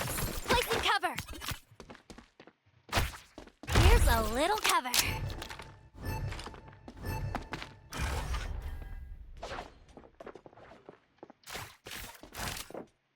Fire it up and ready to get it.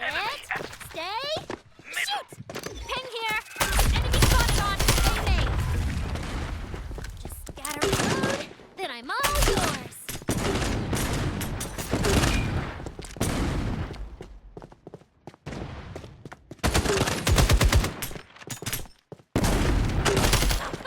Take cover!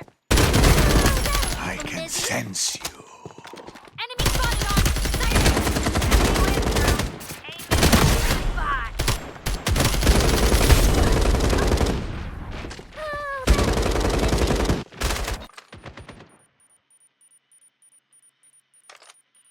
Prospective hostat, middle.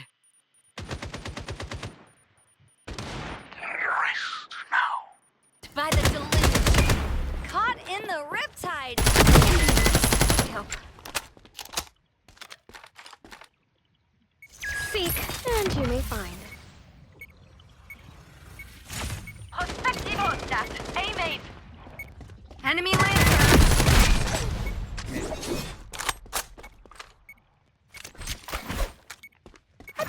necessary. Necessity is the mushroom of... Let's stop them from converting. I am diffusing now.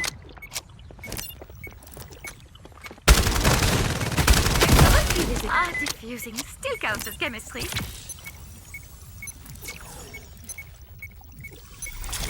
More bullets. You go.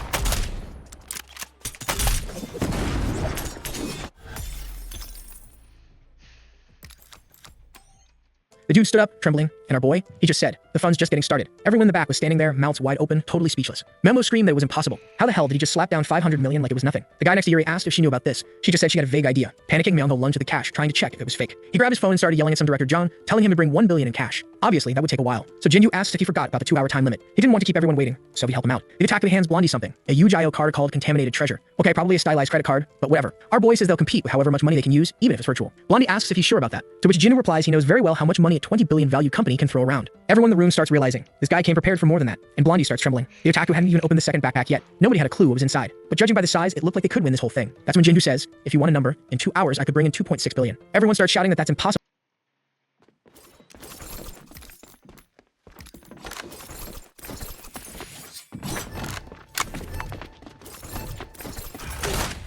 I reload in haste. Enemy Lancer at B main. Enemy spotted on B short.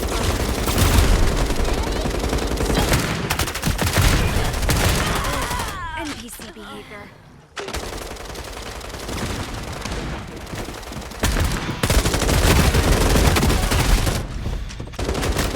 See an enemy at A. Enemy spotted at middle.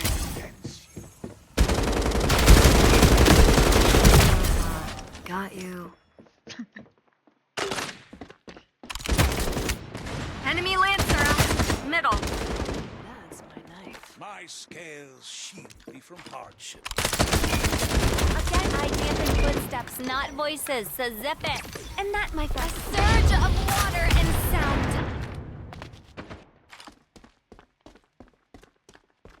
Okay, planting. Push the bomb. Site A. Let that tick away. Reloading. It's like meditation, but not.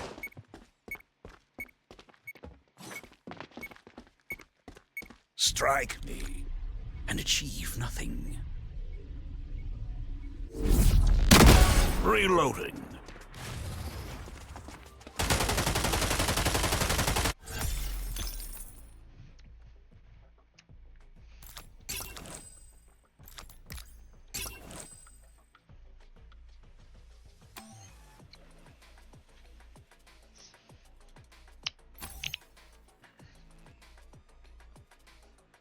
Possible, telling him to stop lying. But Jinju just says, from now on, that card represents 2.6 billion. Basically, he made Blondie declare how much he could get just to skip wasting everyone's time. The otaku starts clapping and says, "Obviously, I didn't come here alone." The doors swing open. Let's rewind for a second. Shiona, that girl I wish would just sit in regret forever. She's about to realize Jinju is loaded now, and she's gonna be like, "Please come back to me," Jinju telled. But with Ellie Kim on one arm and Shin Yuri on his lap, our boy's gonna speed off in a Ferrari yelling, "Bye bye, baby." Anyway, back in the present, when he left the bank earlier, he'd asked Shiona to lend him some money. She told him to stop joking around.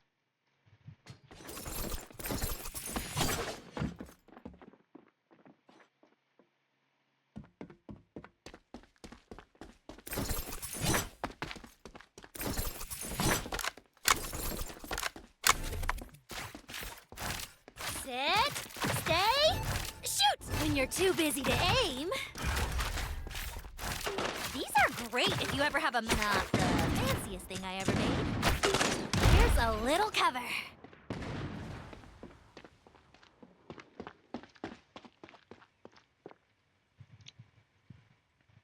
Fired up and ready to go. Enemy Lancer at Be my eyes, chug chug. And my gun. Your breath is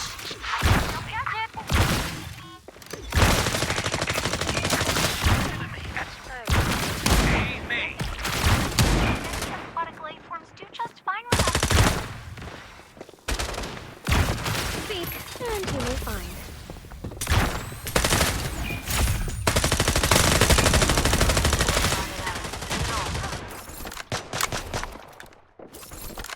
I see an enemy at middle. Uh-oh, am I spotted? That is a 1-2 double kill.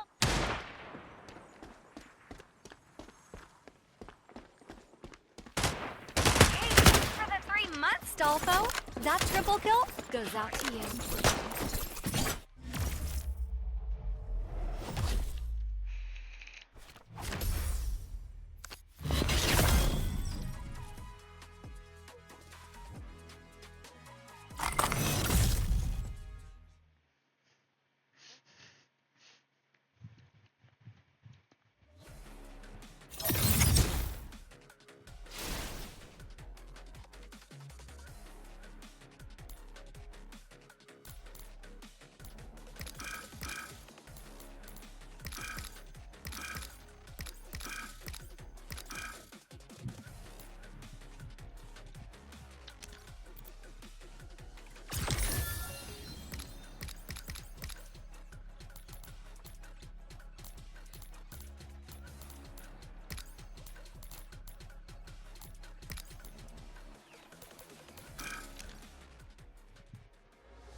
But Shin Yuri was sure he had a plan. He wouldn't accept a bet like this without a strategy. He said he had a few options. Siona thought that didn't make sense. After all, the other guy was the son of a whole fried chicken empire. That's when our boy gave Sangyap a little call. Nothing serious, just need a little favor. Cut to people screaming, $5 million.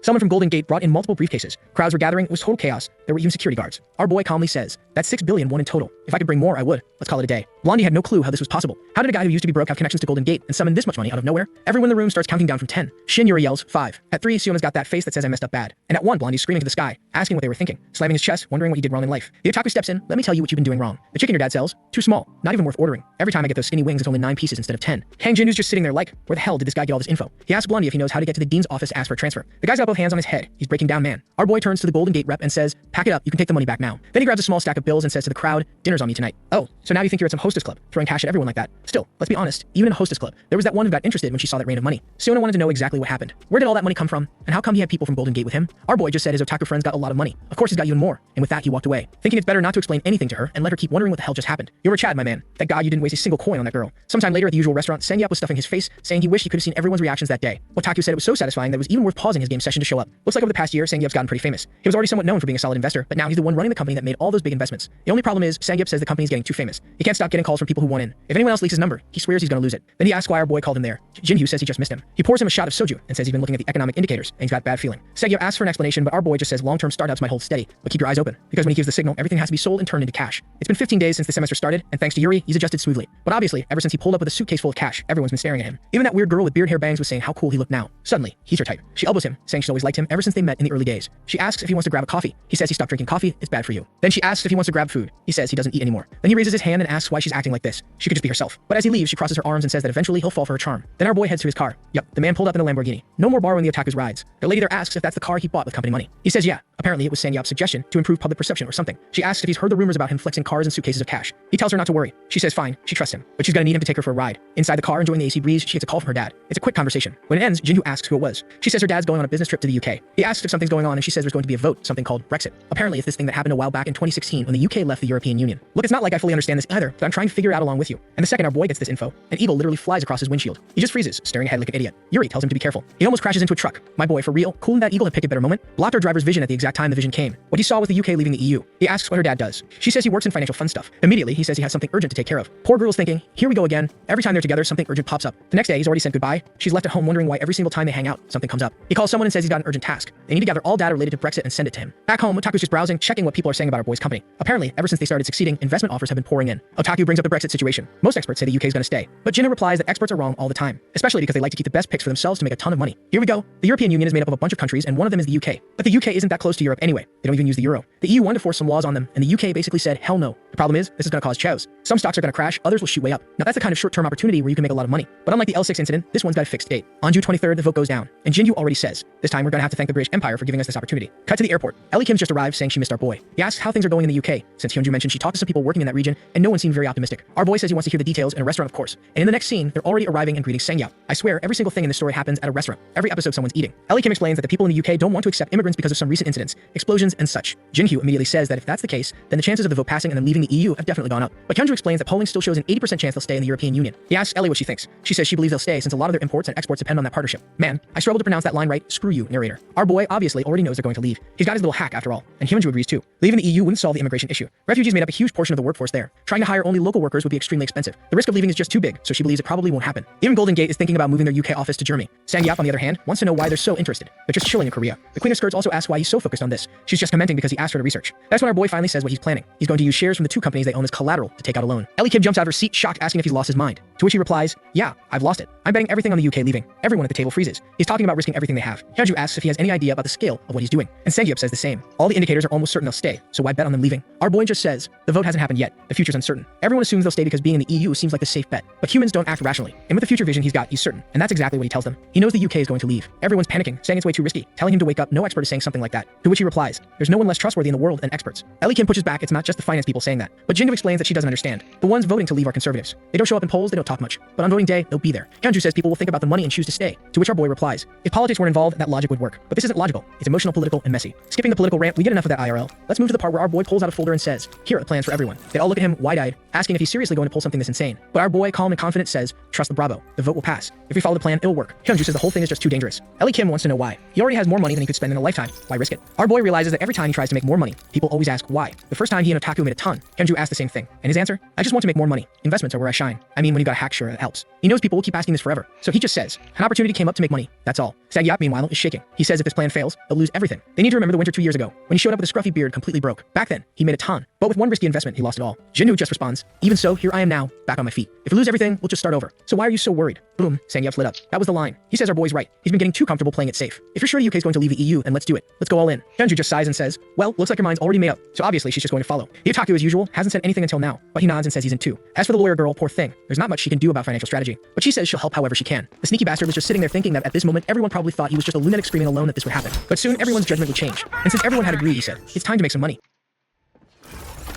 Hostile spotted at A short. Empty gun ain't no good, is it? Knowing ya.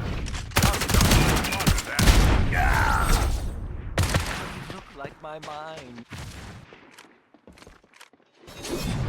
Anyone else see a bad guy over?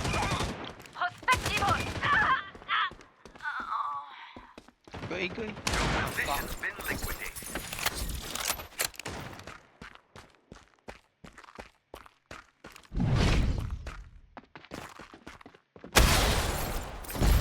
Converter's mine. Goy. I am reloading. Science in action. Converter planted. Focus or fall for my ruse.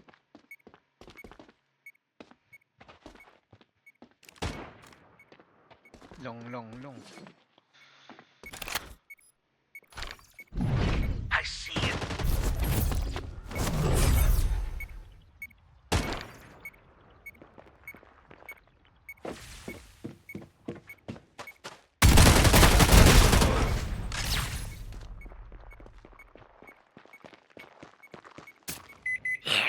The enemy is defusing the converter!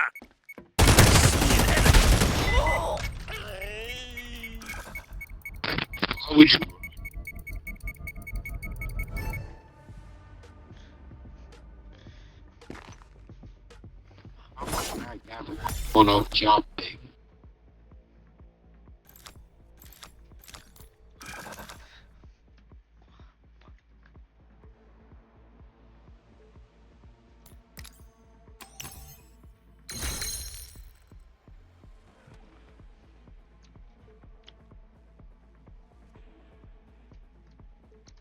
Kind of a weird line out of context, but hey, it's the money signal. Man, the image quality dropped hard here, but hang in there. It gets better. Over in the UK, in the financial markets currency exchange division, people were checking out something. Okay. Turns out they had borrowed a $10 billion investment. Yeah, dollars, not one. The name Outplayed was well known, and the staff quickly recognized it as that same company from the exploding smartphone scandal. Apparently, they were now investing in Forex, buying one country's currency, selling another, and profiting off the fluctuation. They were setting up a play that could yield 10x returns, $100 billion. In the risk management room, everyone was staring at the screens. The maniacs from OTK were dumping huge amounts of cash. As far as they knew, those guys were just investing in startups before. So why were they suddenly back at it with this level of madness? One of the nerds said something was off. He wanted to understand what they were aiming for. Thankfully, we've got the Otaku to explain things simply. With $1, you buy 2,000 Korean won. Then with 2,001, you can buy $2. But if the won weakens and drops in value, now that same dollar can get you 4,001. So they're betting that kind of devaluation will happen. Our boy then tells a big story about George.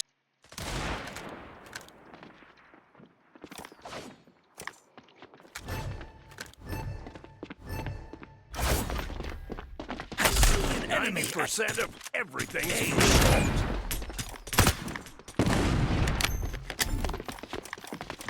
I can sense you.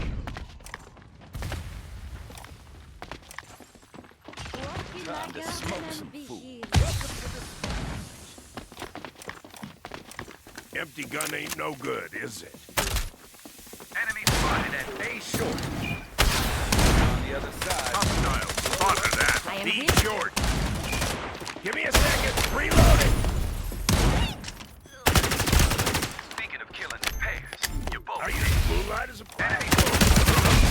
See a bad guy over at side A.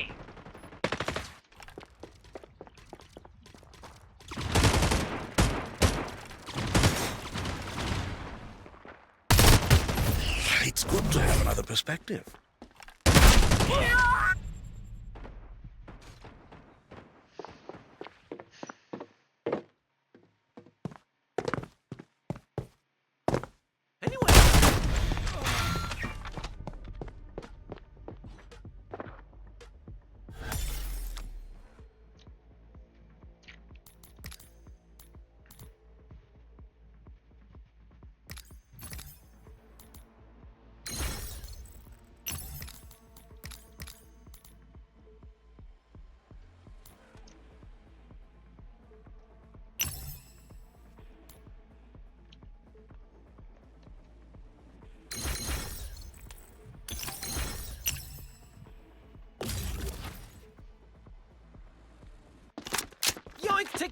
Like filling a waffle cone, but sweeter.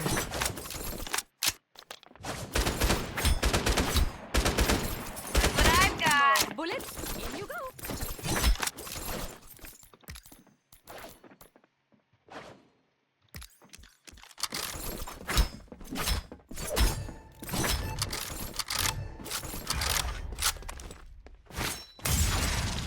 That's not a bad. I can't An enemy hate at what they can. second Enemy floor. spotted at middle. Here, second floor. Neat brain.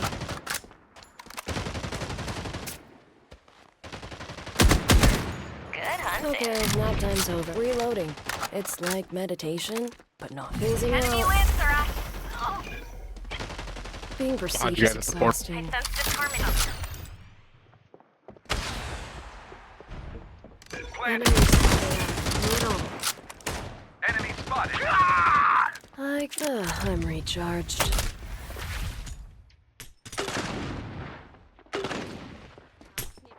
Planting the converter. Converter installed. Become like a whispering bee. 2 pounds, sis? 2 kill. I'm human again. Sight A!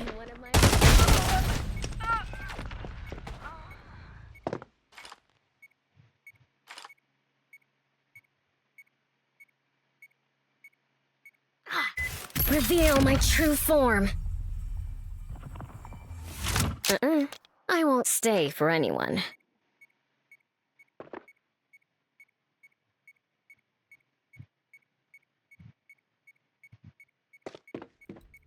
I see an enemy at side A.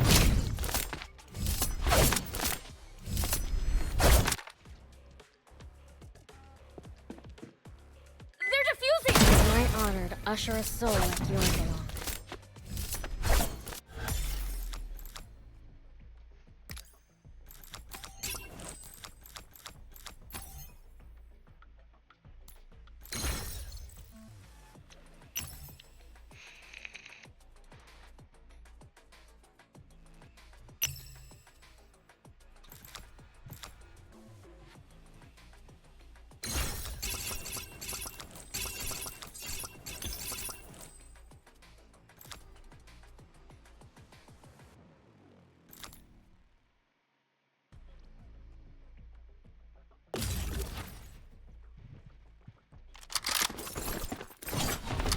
I've got the converter.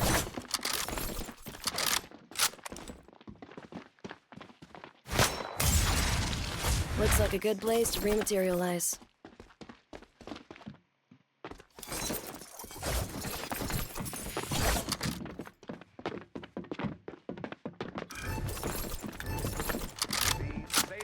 Ghosty.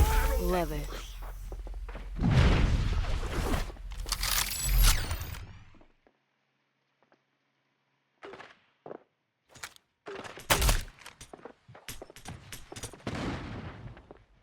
Ready? Enemy spotted. Be short. Here. Got you.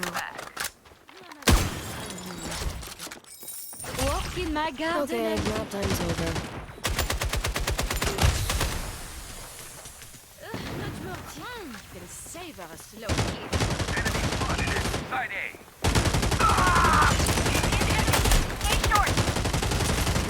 But more likable this Weird. way. Now you ask me. Reveal my true form. Oh, never mind. There's a converter here. I'll have this planted in a sec. Converter all set up. Good to go.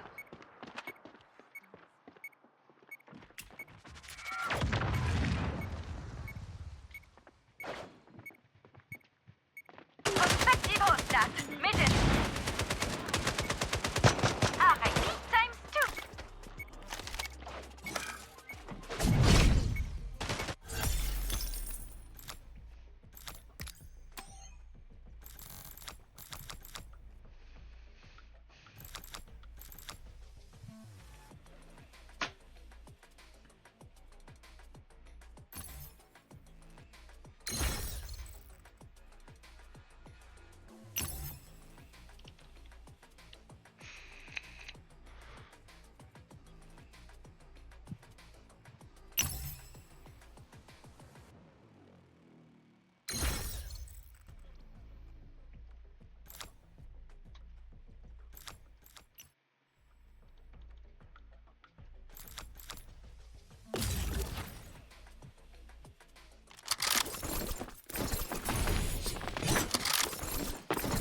Look what I've got.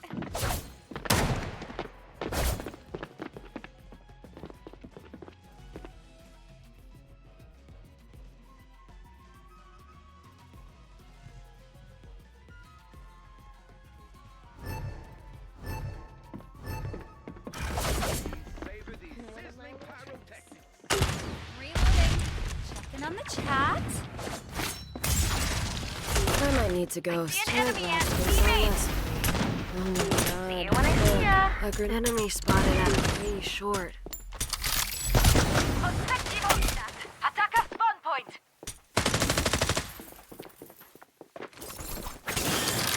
Ready as enemy spotted at pretty short. Overwhelm them. Here. Middle.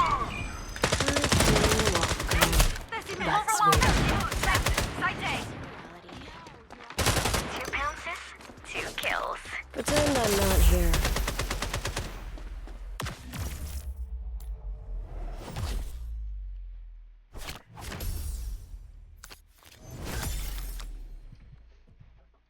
Soros. Yeah, I know he's rich, but I don't know who he is. Basically, a guy who pulled the same move, betting against a country's currency. And now it seems our boys want to do the same. We get that scale balance image, red side representing our guys buying tons of currency, betting the British pound will crash. The entire financial market, though, believes the opposite. So basically, this is OT versus everyone. The otaku says it's way too risky. At least Soros was going against one country. You're going against the world. But Jinyu says it's fine. They just have to hold the position until the vote. When the results come out, they'll win. Back at college, some guys invite our boy out for drinks. They tell him he should make more friends, maybe the former Sanyap who now works at Company Cade, which is huge. Little do they know, our boy is the CEO. He just waves goodbye, thanks them for the invite, and says he's got some things to take care of. They wonder if he's dating someone. His phone hasn't stopped ringing. But our boy is walking with hands trembling, because that guy from Golden Gate, Chase, is calling. Chase wants to know what hell kind of game he's playing in the foreign market. Our boy jokes that the rumors spread fast. Chase says he's sure Jinhu was a great investor, but this time he's making a painfully obvious mistake. No one's going to back you up, he says. You should stop while you still can. He wasn't even saying this as a business partner, he was saying it as a colleague. Our boy's more impressed that Chase, the legendary investor, called him a colleague. He thanks him for the kind words and says one thing. He intends to see this through. Everyone will understand when the results come in. Looks like Chase saw something wild on his screen. He froze in shock. Our boy ends the call with,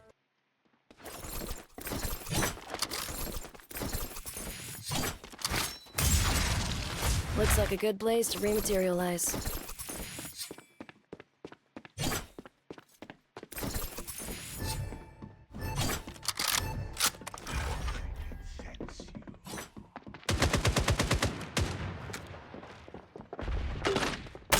Reloading. It's like meditation. Objectivo stat.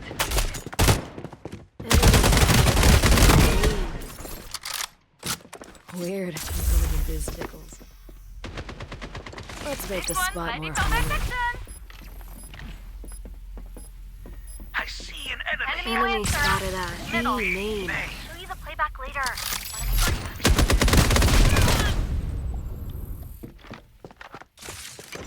Must stay ours. Let's light him up. Last one's B. B long.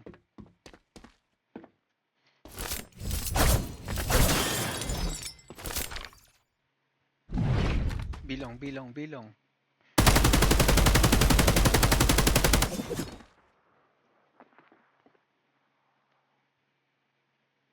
I see.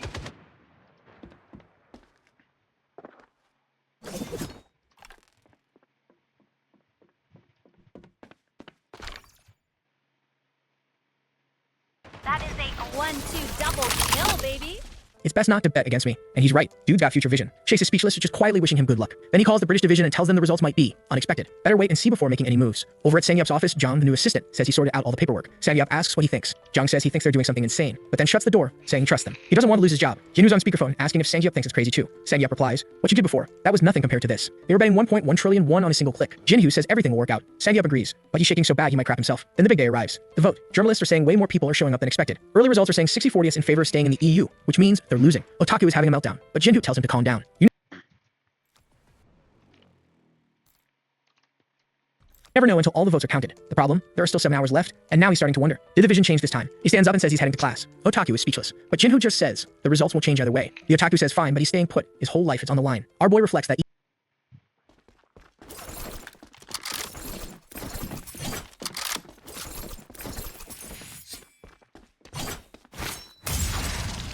Looks like a good place to rematerialize.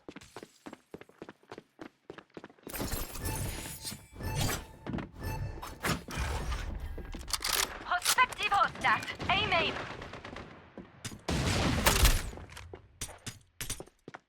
Pretend I'm not here.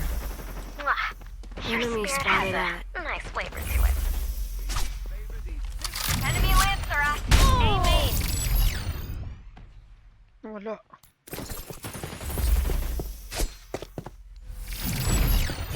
Totally. Mid. Last one mid. Time for a little mischief. Reveal my true form. I won't stay for any. I see an enemy at. Be short.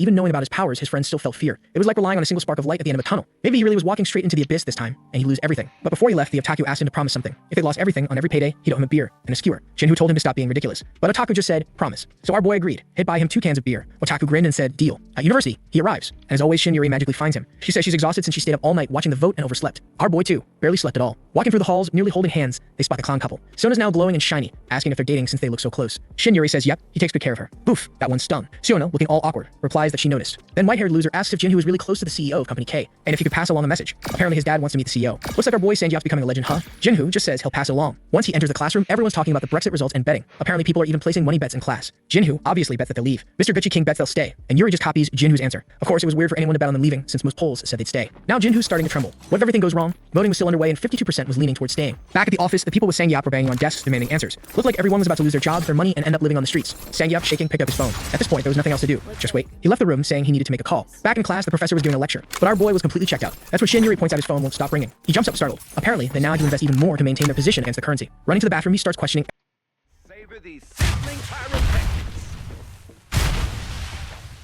Enemy spotted at. No. Got enemies here. Got enemies here. Enemy lancer out. I see an enemy at C main.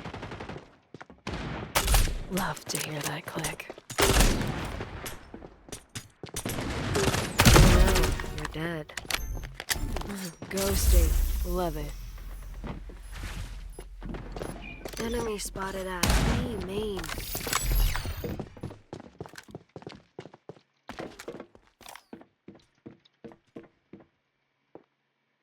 Skill ready. I see an How enemy at exciting. attacker spawn point. Mwah. Your spirit heaven. Buddy system. Up for ghosts. Enemy spotted. Site B.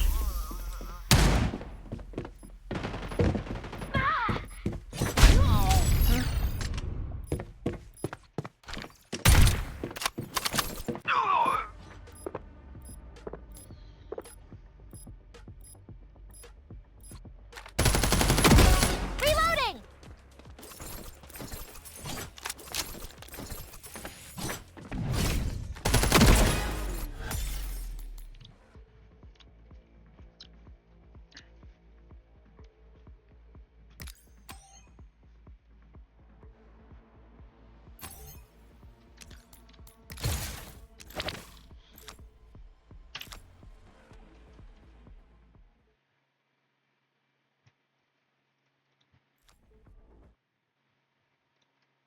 Everything. Was the future predetermined? Could it even be changed? He had planned everything meticulously, and even that didn't feel like enough. They were entering the final stage of voting, so 48 to 52. The abyss he had avoided for so long was now opening up beneath him. He wonders, had he gone too far? Was he wrong this time? Maybe he should have stopped. Maybe he missed something. Now lying on the bathroom floor, he asks himself, where did I go wrong? He starts remembering everything he's been through since the beginning. And that's when the evil message appears again, telling him the vote will pass. Hyunju tells him, if we quit now, we can at least save Karos and Facet. We can get $3.2 billion back and recover. In class, people were already celebrating. Anyone who bet they'd stay was making a quick buck. Someone made like 10 just now. Out on the streets, folks who believe the UK would remain were laughing and smiling. I don't know if that's Chase, but there's a guy with the smuggest smile ever. Maybe he's the president, who knows? Otaku is slumped over the bar, utterly defeated. Sagyev's locked in a bathroom stall, mentally done. But Jinwoo? He gave the order. Use the remaining $3.2 billion immediately. They were to bet on the British pound crashing the 50x profit margin. Hyunju told him to calm down and think things through. But he shouted back, just do what I said. Jinwoo knew everyone thought he was insane, but he had never been more clear-headed in his life. He's had plenty of doubts before, but today he was sure Brexit was going to happen. Hyunju says that even Otaku had already given permission for final.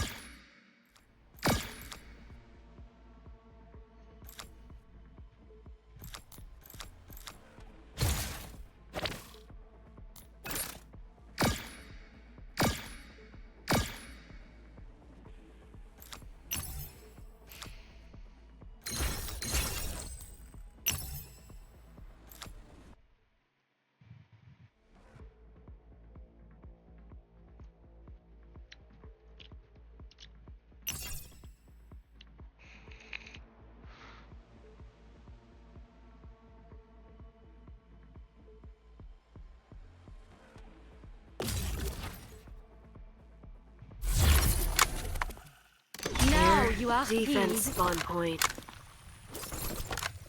Here, side Found your A. gadget. Hyper picks.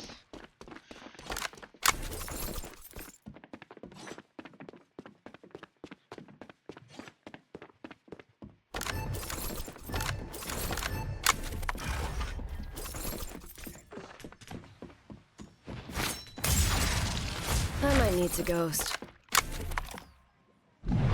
Prospectivo stat. Defense spawn point.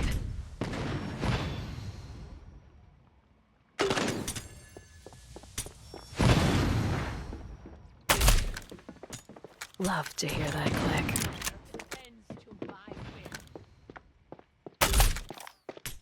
Enemy spotted at B main. Our prey has been enough.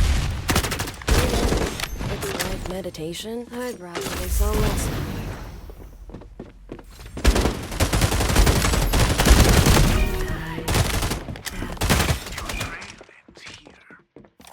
Enemy spotted at B main. The only way to travel. Here, B main.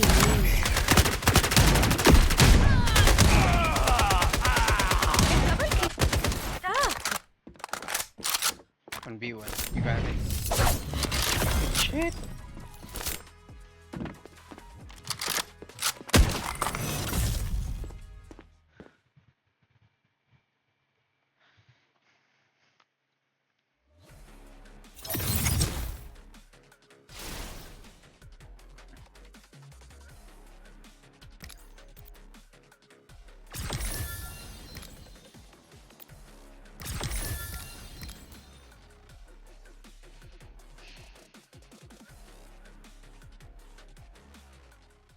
Orders. And if he said that, then she put in whatever they had left. Jinhoo was stunned. Even now, Otaku still believed in him. Hyunju poured herself a whiskey, took a shot. Ailey asked if she was losing it, but she just said she needed to finish Jinhoo's last order. He made his decision, and she followed through. With that, her friend asked for a shot too. Someone still tried to convince Jinhoo to stop. Things weren't looking good. But Jinhoo just said, it's too late. He already put everything, every cent, back into the market. Anything left, keep buying, as if your life depends on it. Sangyap, crying in the bathroom, said his life does depend on it. He begged Jinhoo, if we go broke and I ever get rich again, please hire me from the streets. Jinhoo said not to worry. If he ever made it back to the top, Sangyap would be the first person he hired. Sangyap said thanks. Meanwhile, all of Europe was celebrating. Everyone was saying, the UK and Europe are one. The vote was nearing its end. Out on the streets, the crowds cheered. Back at the European financial sector, the investors were watching, completely stunned. One of the analysts at his computer says the maniacs from OTE are still going with the same strategy to the very end. The suit on the left says it must be their final desperate attempt, but soon they'll be completely annihilated. It was clear. The biggest victims in all this would be the employees left bankrupt. Back in the university bathroom, Jinhoo's still wondering, did he make the right choice? Maybe that last vision was just a hallucination. Maybe they never should have bet the whole company against the entire world. The poor guy couldn't even breathe. He didn't have the courage to check the results. All he could hear was Sangyap crying in the background, until someone said, it's over. When he looked up, it was Shiona walking by saying class had ended. She asked what he was doing there. He said he didn't even know. She started to walk away, then paused, came back and said, you won. He blinked. What? You won the bet we made in class. In the end, the vote flipped. The UK left the European Union. Jinhoo asked her to repeat that. Meanwhile, back in the UK, everyone was frozen in shock, staring at their covered cards. No one believed the results. Even the news anchors were silent. The whole world had stopped. And obviously, the otaku was already popping champagne, screaming, we did it.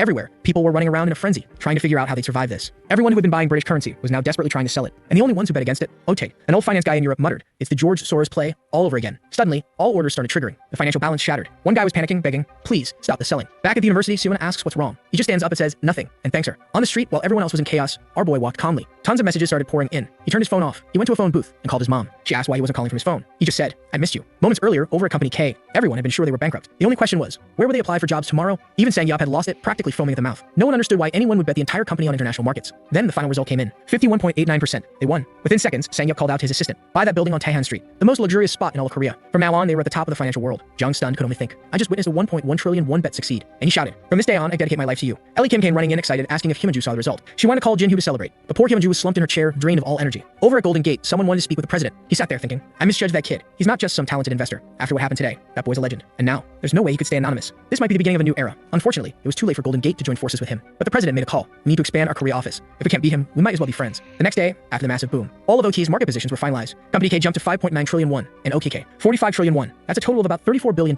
my guy. We've reached 10% of Elon Musk. Hold on, we're coming for you, Elon. Jinhoo couldn't believe it. Otaku congratulated him. Pretty sure you're now the richest person in South Korea. To which Jinhoo replied, that makes no sense. The richest guy is the CEO of Samsung with 20 trillion won. But then he started doing the math and realized, yeah, he could pass the guy. His reaction? No way. That old man's definitely hiding money. There's no chance I pass him. Across restaurants in the city, people were talking about what happened. Everyone lost money, except those damn OTK bastards. Apparently, they profited $30 billion. One guy, probably a journalist, started putting the pieces together. It was real. He started writing the most insane headline, The Beasts Attack. The company that came out of nowhere and destroyed the entire European financial market. And of course, now they were being hunted again. You don't make $30 billion and walk away clean. Otaku commented. Last time it was the same thing. Jinhoo replied, yeah, but this time we really went overboard. Now the streets were full of people holding up signs, OTK give the money back to society. People from the UK were already saying, if he sets foot here, he's dead. His friend warned him, congrats, you officially lost one country you can enter. Right then he got a call from Sangyap, who said it was nearly impossible to get to the office. There were reporters camped out there since yesterday, and he couldn't even get close. You could already hear a swarm of people yelling questions in the background. At the scene there were probably 50 journalists, one of them holding a camera that looked more like a cannon. Just googling Sangyap was already setting off a wave of non-stop alerts. On TV, the news was out. Golden Gate was expanding its operations in Korea. Jinhoo remembered that call from Chase saying he had good news. Now he knew exactly what he meant. That same Chase had even gone on national TV, saying he was confident in Korean investors. And about that time, Jinhoo told him not to bet against him. The old man just replied, I would never do such a thing. This expansion into Korea, it was his way of saying, we're on the same side now. Jinhoo realized, this guy isn't CEO for nothing. The moment everything wrapped up, he was already trying to flex next to him, which honestly Jinhoo didn't mind. The otaku though wanted to know what would happen to the Golden Gate people who were working in other countries. Jinhoo replied, they'll probably get sent to Korea. Then Hyunju got called in for a meeting, and Chase informed her she'll be transferred to run the expanded Korea division. But not just as an employee, she got full authority. Black Skirt Queen already had several titles under her belt. Graduated from the top university, started her career young in New York, rose to lead the Asia division at Golden Gate, was the third largest shareholder at OK, with over 1 trillion won in assets. And now with that guy's invitation, she's basically a queen of likes on this that helps Mamoru make more juicy content for his viewers. Activate the cheeky little bell, and I'm out.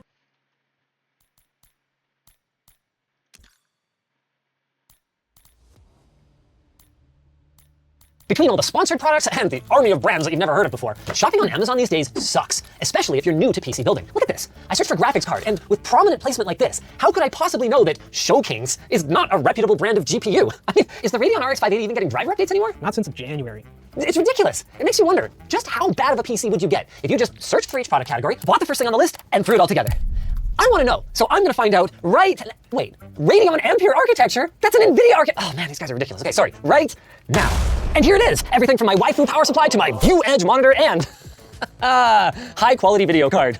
There's one thing missing though, it's a segue. Oh no, here it is, to our sponsor. As and a solid start to what is now become includes a Wraith Stealth cooler for extra value. Moving on to our motherboard. The Asus Prime B550M-A Wi-Fi 2 was sponsored and was the first of our many sponsored results. We'll talk about what this sponsored tag means a little bit later, but for now, it's not really a problem. While this board may not have the highest end features like PCIe Gen 5, it's certainly a decent board and should fit perfectly into the vast majority of PC cases. Next up, DDR4 RAM nets us a pretty decently spec kit from, oh boy, Oloy? Well, thankfully, whether you've heard of them or not, they seem to be a perfectly cromulent memory supplier. Not only are they extensively reviewed on Amazon, this kit having almost 8,000 ratings, but Tom's Hardware ran an article a few years ago with promising results. That is, at least until they looked into support. Oloy describes their warranty as limited lifetime, but doesn't elaborate on their website on what exactly those limits are. And when Tom's reached out, they discovered that they only provide brand new replacements for any failed sticks for 1 year, and after the 3rd year, they reserve the right to charge you for any repairs. Technically, that can legally be described as a limited lifetime warranty. It just demonstrates that Oloy's attitude toward customer service is less, trust me, bro, and more, good luck, bro. What about storage? Oh, another good result with the crucial T500 2TB at the top of our list. It's got 4.7 stars with over 3,200 ratings, and the bad ones are mostly upset about DOA drives, which do happen from time to time, and the lack of an included M.2 screw. Though in fairness to Crucial, SSD mounting hardware is supposed to be included with your motherboard, so once again, I'm happy with Amazon search results. They're 3 for 4. Wait a second, does my motherboard include SSD mounting hardware? It's certainly not on the board, and I don't remember seeing any accessories in here. Oh, there they are.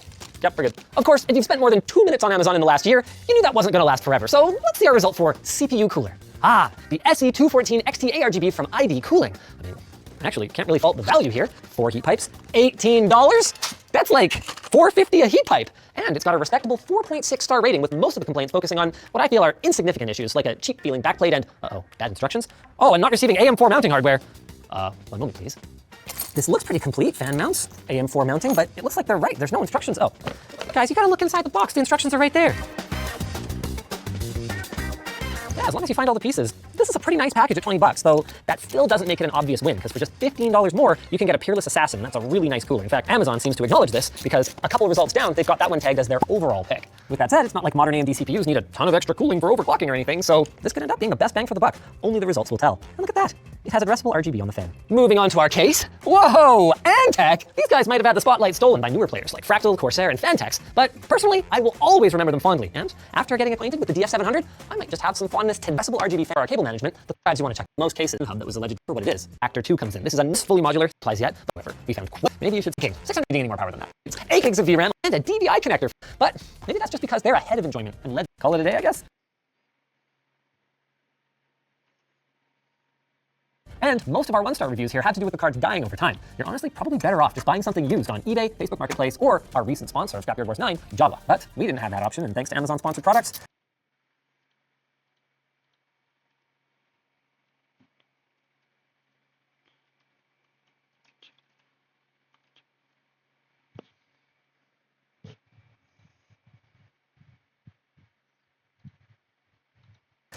here we are, which I guess it's time for us to address. The way it works is basically sellers from around the world will place bids on specific keywords in order to help surface time for us to serve Scrapyard Wars 9, Java. But we're probably better off just buying something used on eBay, Facebook Marketplace, or our recent sponsor of Scrapyard Wars 9, Java. But we didn't have that option, and thanks to Amazon sponsored products, here we are, which I guess it's time for us to address. The way it works is basically sellers from around the world will place bids on specific keywords in order to help surface their products when you include those keywords in your searches. Generic keywords like CPU or RAM are generally more expensive, while more specific keywords cost less. And I know that most, if not all of you watching right now, are savvy enough to not just buy the first thing you see, but you would be surprised by how many people do. Amazon claims that the sponsored product system helps turn browsers into buyers. They also claim that because sponsored products only appear when in stock and include trusted Amazon shopping attributes, that they are helping customers make informed browsing and buying decisions. Sure, because when I buy an RX 580 in 2024, I'm informed. Oh wait, we did peripherals too? Oh, now let's check out our peripherals. I guess we'll kick things off with the ViewEdge CS24FK, a 24-inch 1080p 165Hz IPS gaming display. Unlike Show Kings, these guys even have a website. We can't find this monitor on their website at the time of filming, so that's something. But realistically, at $90 for these specs, I don't think the product page is going to change too many people's decision. If only the specs were the whole story. The 1-star reviews are hating on everything from the awful speakers to product longevity to viewing angles to response times to you name it. Should we fire it up? Oh, I'm going to need peripherals.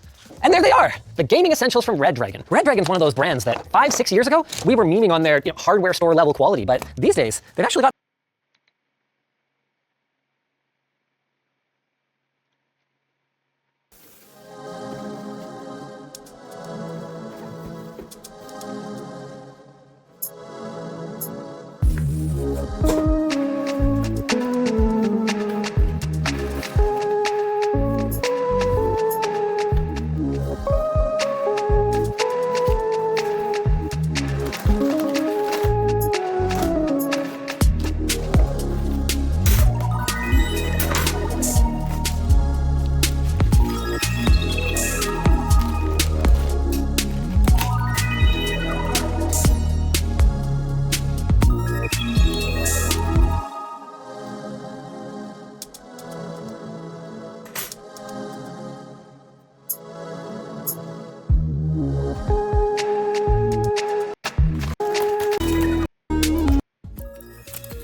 Here, have a shortcut. Readying my weapon. Yeah.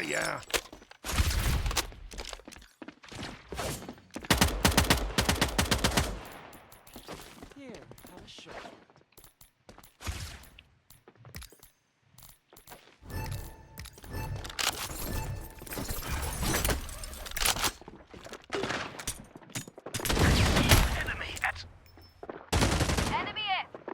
Be sneaky. Enemy at middle.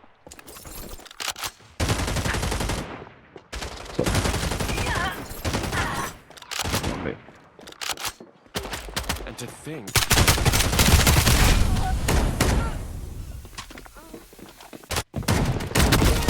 World of eyes.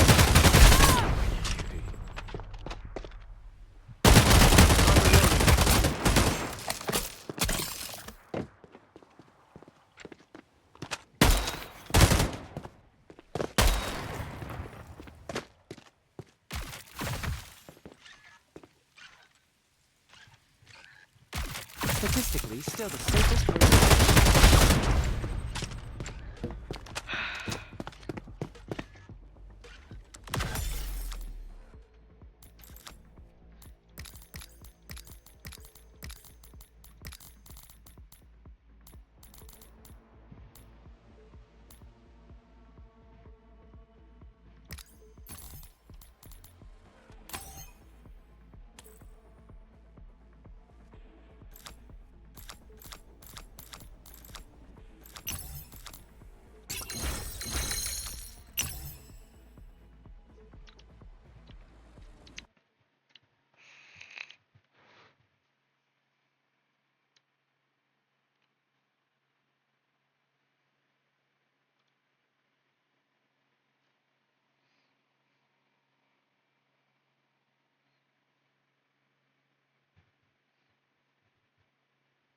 to $200?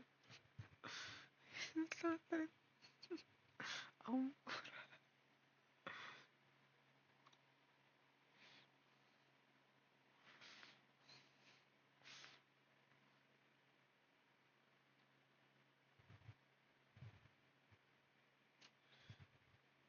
Way to go. One way to go. experience the rock. Hold these for me. This could get sticky. Hold these for me. I'm an action painter. This could get sticky. A kind of On this. camouflage. I'm an action painter. Clean, like the desert.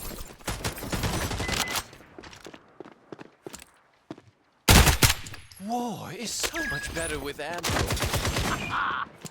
United in death. Feel my rage now.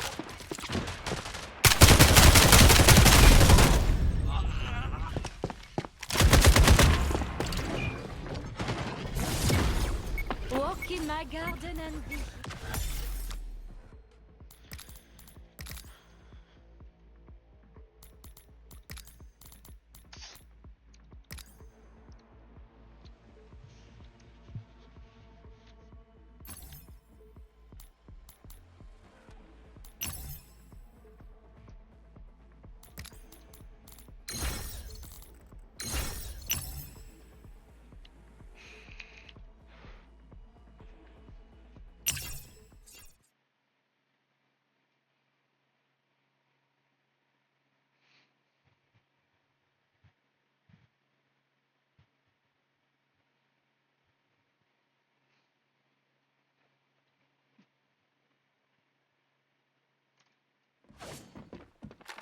Give me a second. Ребят, смотрите мид, пожалуйста. Here, have a shortcut. When you're too busy to aim. Time to be myself.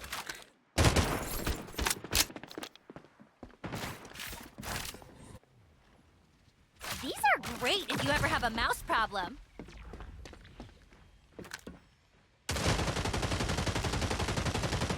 An enemy's at A main. People say they're blinded by my beauty. Go, Chug Chug! See the world!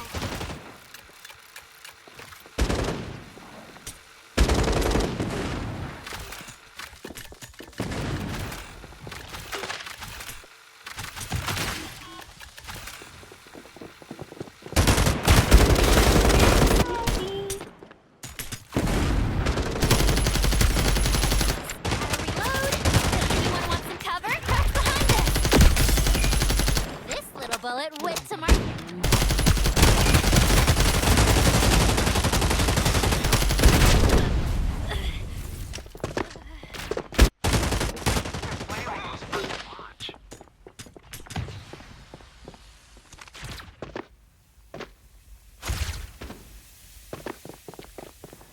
You cannot fight my power. You sneaky.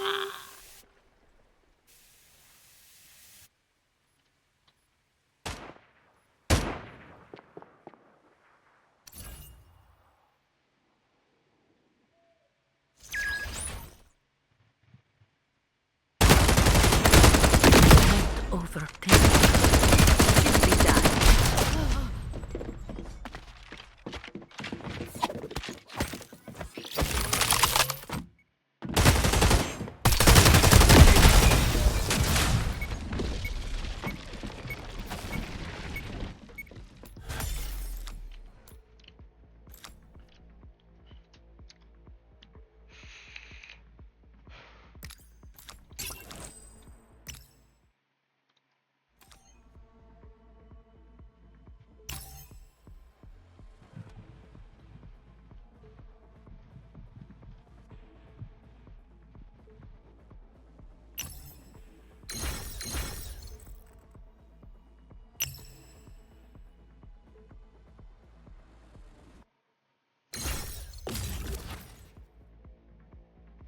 I don't like this exposure.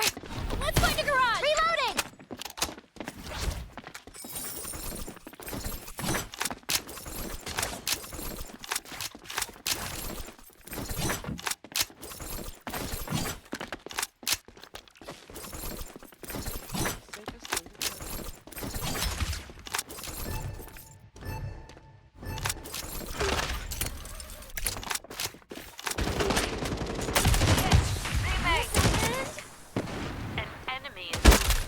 Didn't think I had it in me, did you? Reloading. Sit. Stay. Shoot. Uh-oh. They spotted. Just gotta reload. Placing cover. Didn't think I had it in me, did you? Here's a...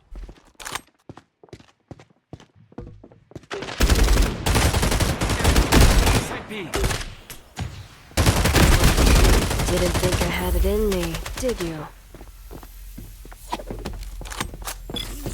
Let's dazzle them, shall we?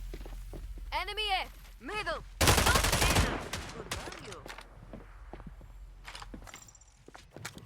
I should have worn camo.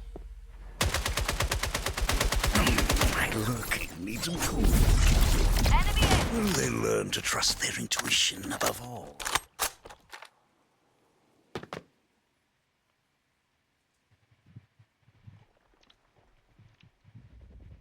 Enemy at middle.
have a mouse problem.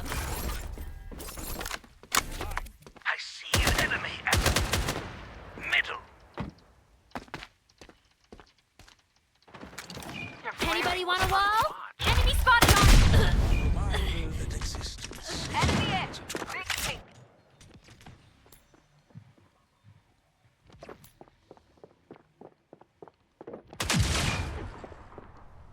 Mid.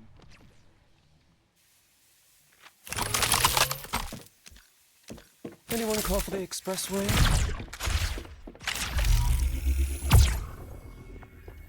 Purple mid. Sneaky. Enemy at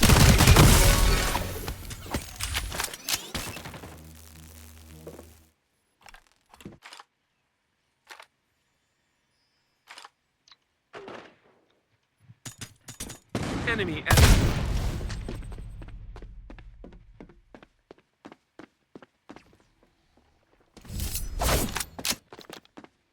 Come into my blood. Guns get hungry too. Be sneaky.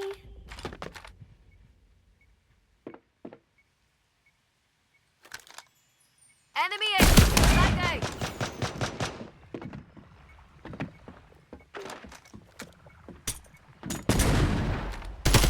Guns get good.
My very own converter! It's not like the other.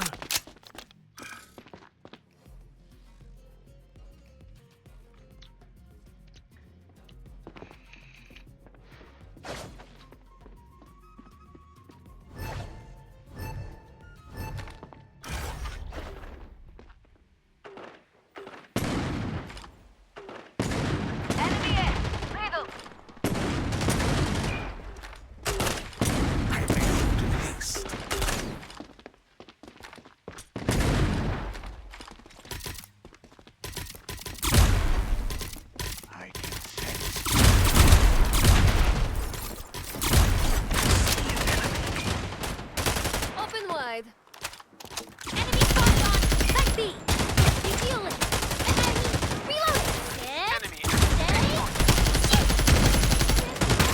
Oh, that'll keep them busy. Refueling! Reloading! See an enemy. Site B.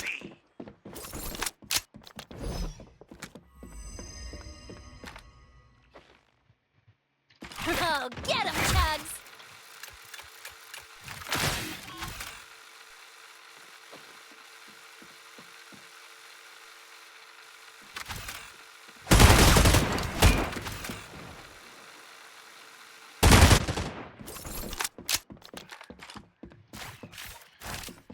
Shoot anything that moves! Almost got this converter set up. Anyone want some cover? Here's a little cover. Yeah, just getting this thing installed. Alright, converter. Go nuts! Ready for not the fanciest thing I ever made? Anyone want some cover? Enemy. Protect us.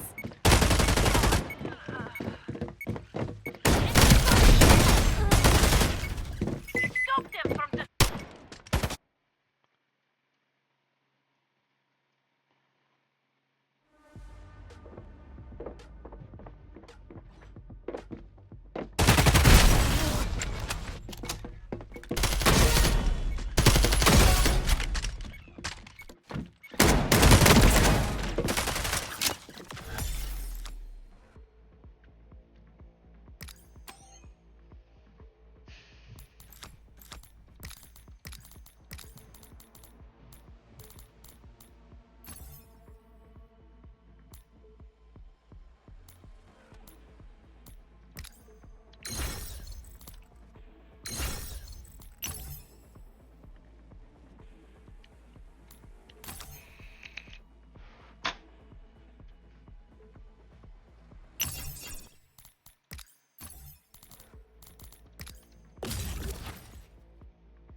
This converter belongs to Spider. Can't carry the converter. I got the converter!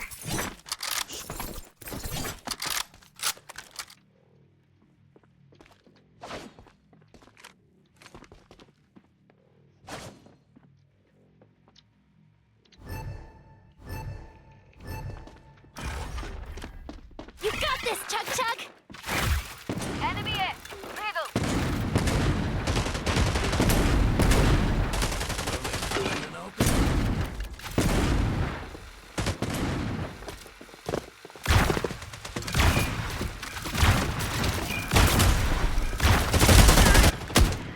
Just gotta reload, then I'm all yours!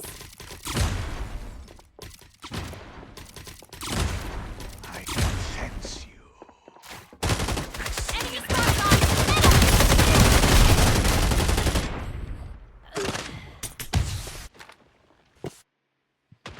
I will remember. I reload in haste.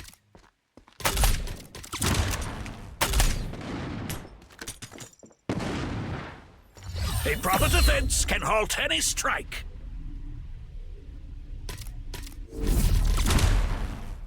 Enemy at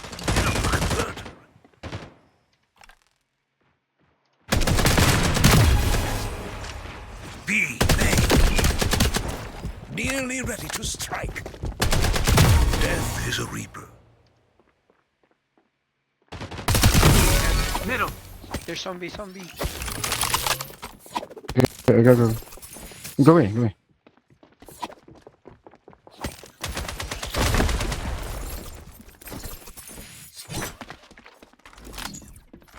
Reloading.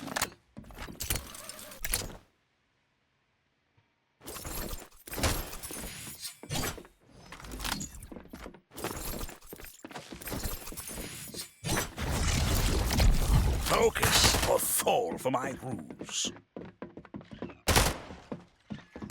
Conversion begins. I have planted the converter. Enemy at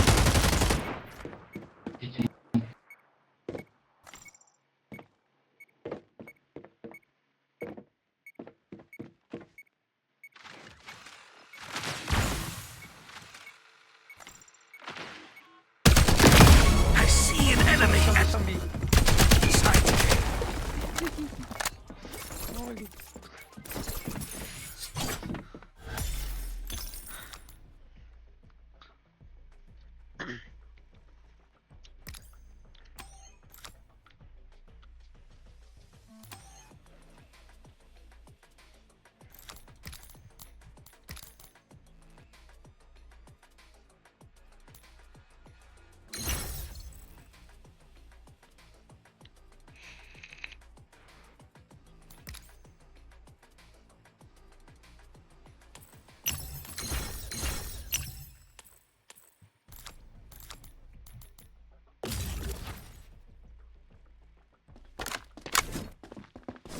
Cut the converter!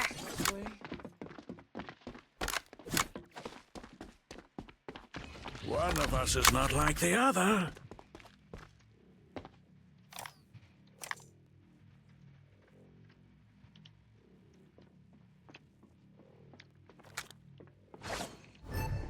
Be my eyes, Chug Chug!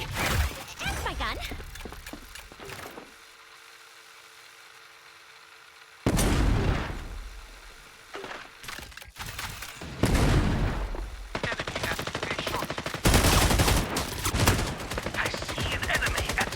Gotta reload, and I'm all yours. Give me a second.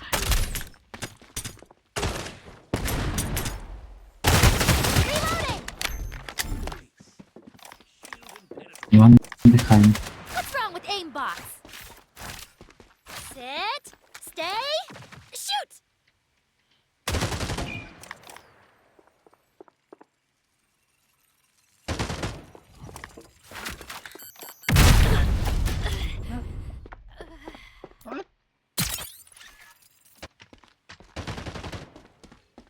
Converter acquired.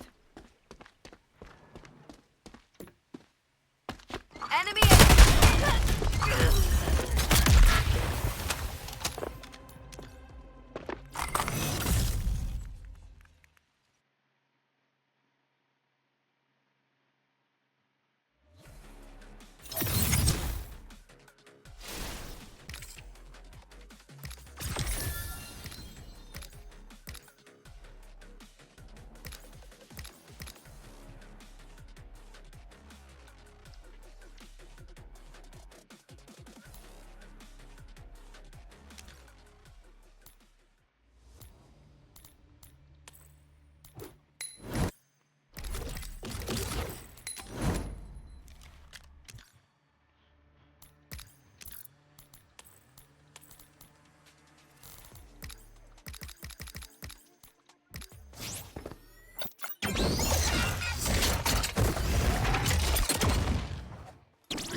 Is Java really the best place on the internet to buy and sell your PC parts? Now, a lot of people are talking about them because they've sponsored the most recent season of Linus's Scrapyard Wars. Now, to be clear, this is not a sponsored video, so I am trying Java to see if it's really all that it's hyped up to be. So value starting at $400, mid-range $750, pro gamer starting at $1,500. So these are desktops that are built by expert gamers. So these are like already built PCs. Now, this specific system says it has a 2-year parts warranty, a lifetime service and labor warranty, and it is packaged with extreme care. So I guess the way this works is that each seller is going to have their own warranty or whatever program. Java is only there to make sure that you get your money back if something does not ship, or if there's a problem with it within the first 48 hours. Otherwise, you're on your own. So this is an RX 580 Ryzen 5 Windows system that's, quote, the console killer for only $400. Okay, what are we actually getting here? Ooh, a Ryzen 5 1500X, 16 gigs of RAM at 580. I mean, this is quite an old system, but we're talking $400. But that is quite literally the cheapest gaming PC on Java, is this for $400. I actually want to give that a try. That actually seems decent. So this is what it's like to purchase a pre-built system. What if I just want to buy components? So I'm gonna go to graphics cards. Let's just take a look and see what happens when I want to buy graphics card. Oh, actually, wait a minute. So I can buy graphics cards. I can also sell a graphics card. So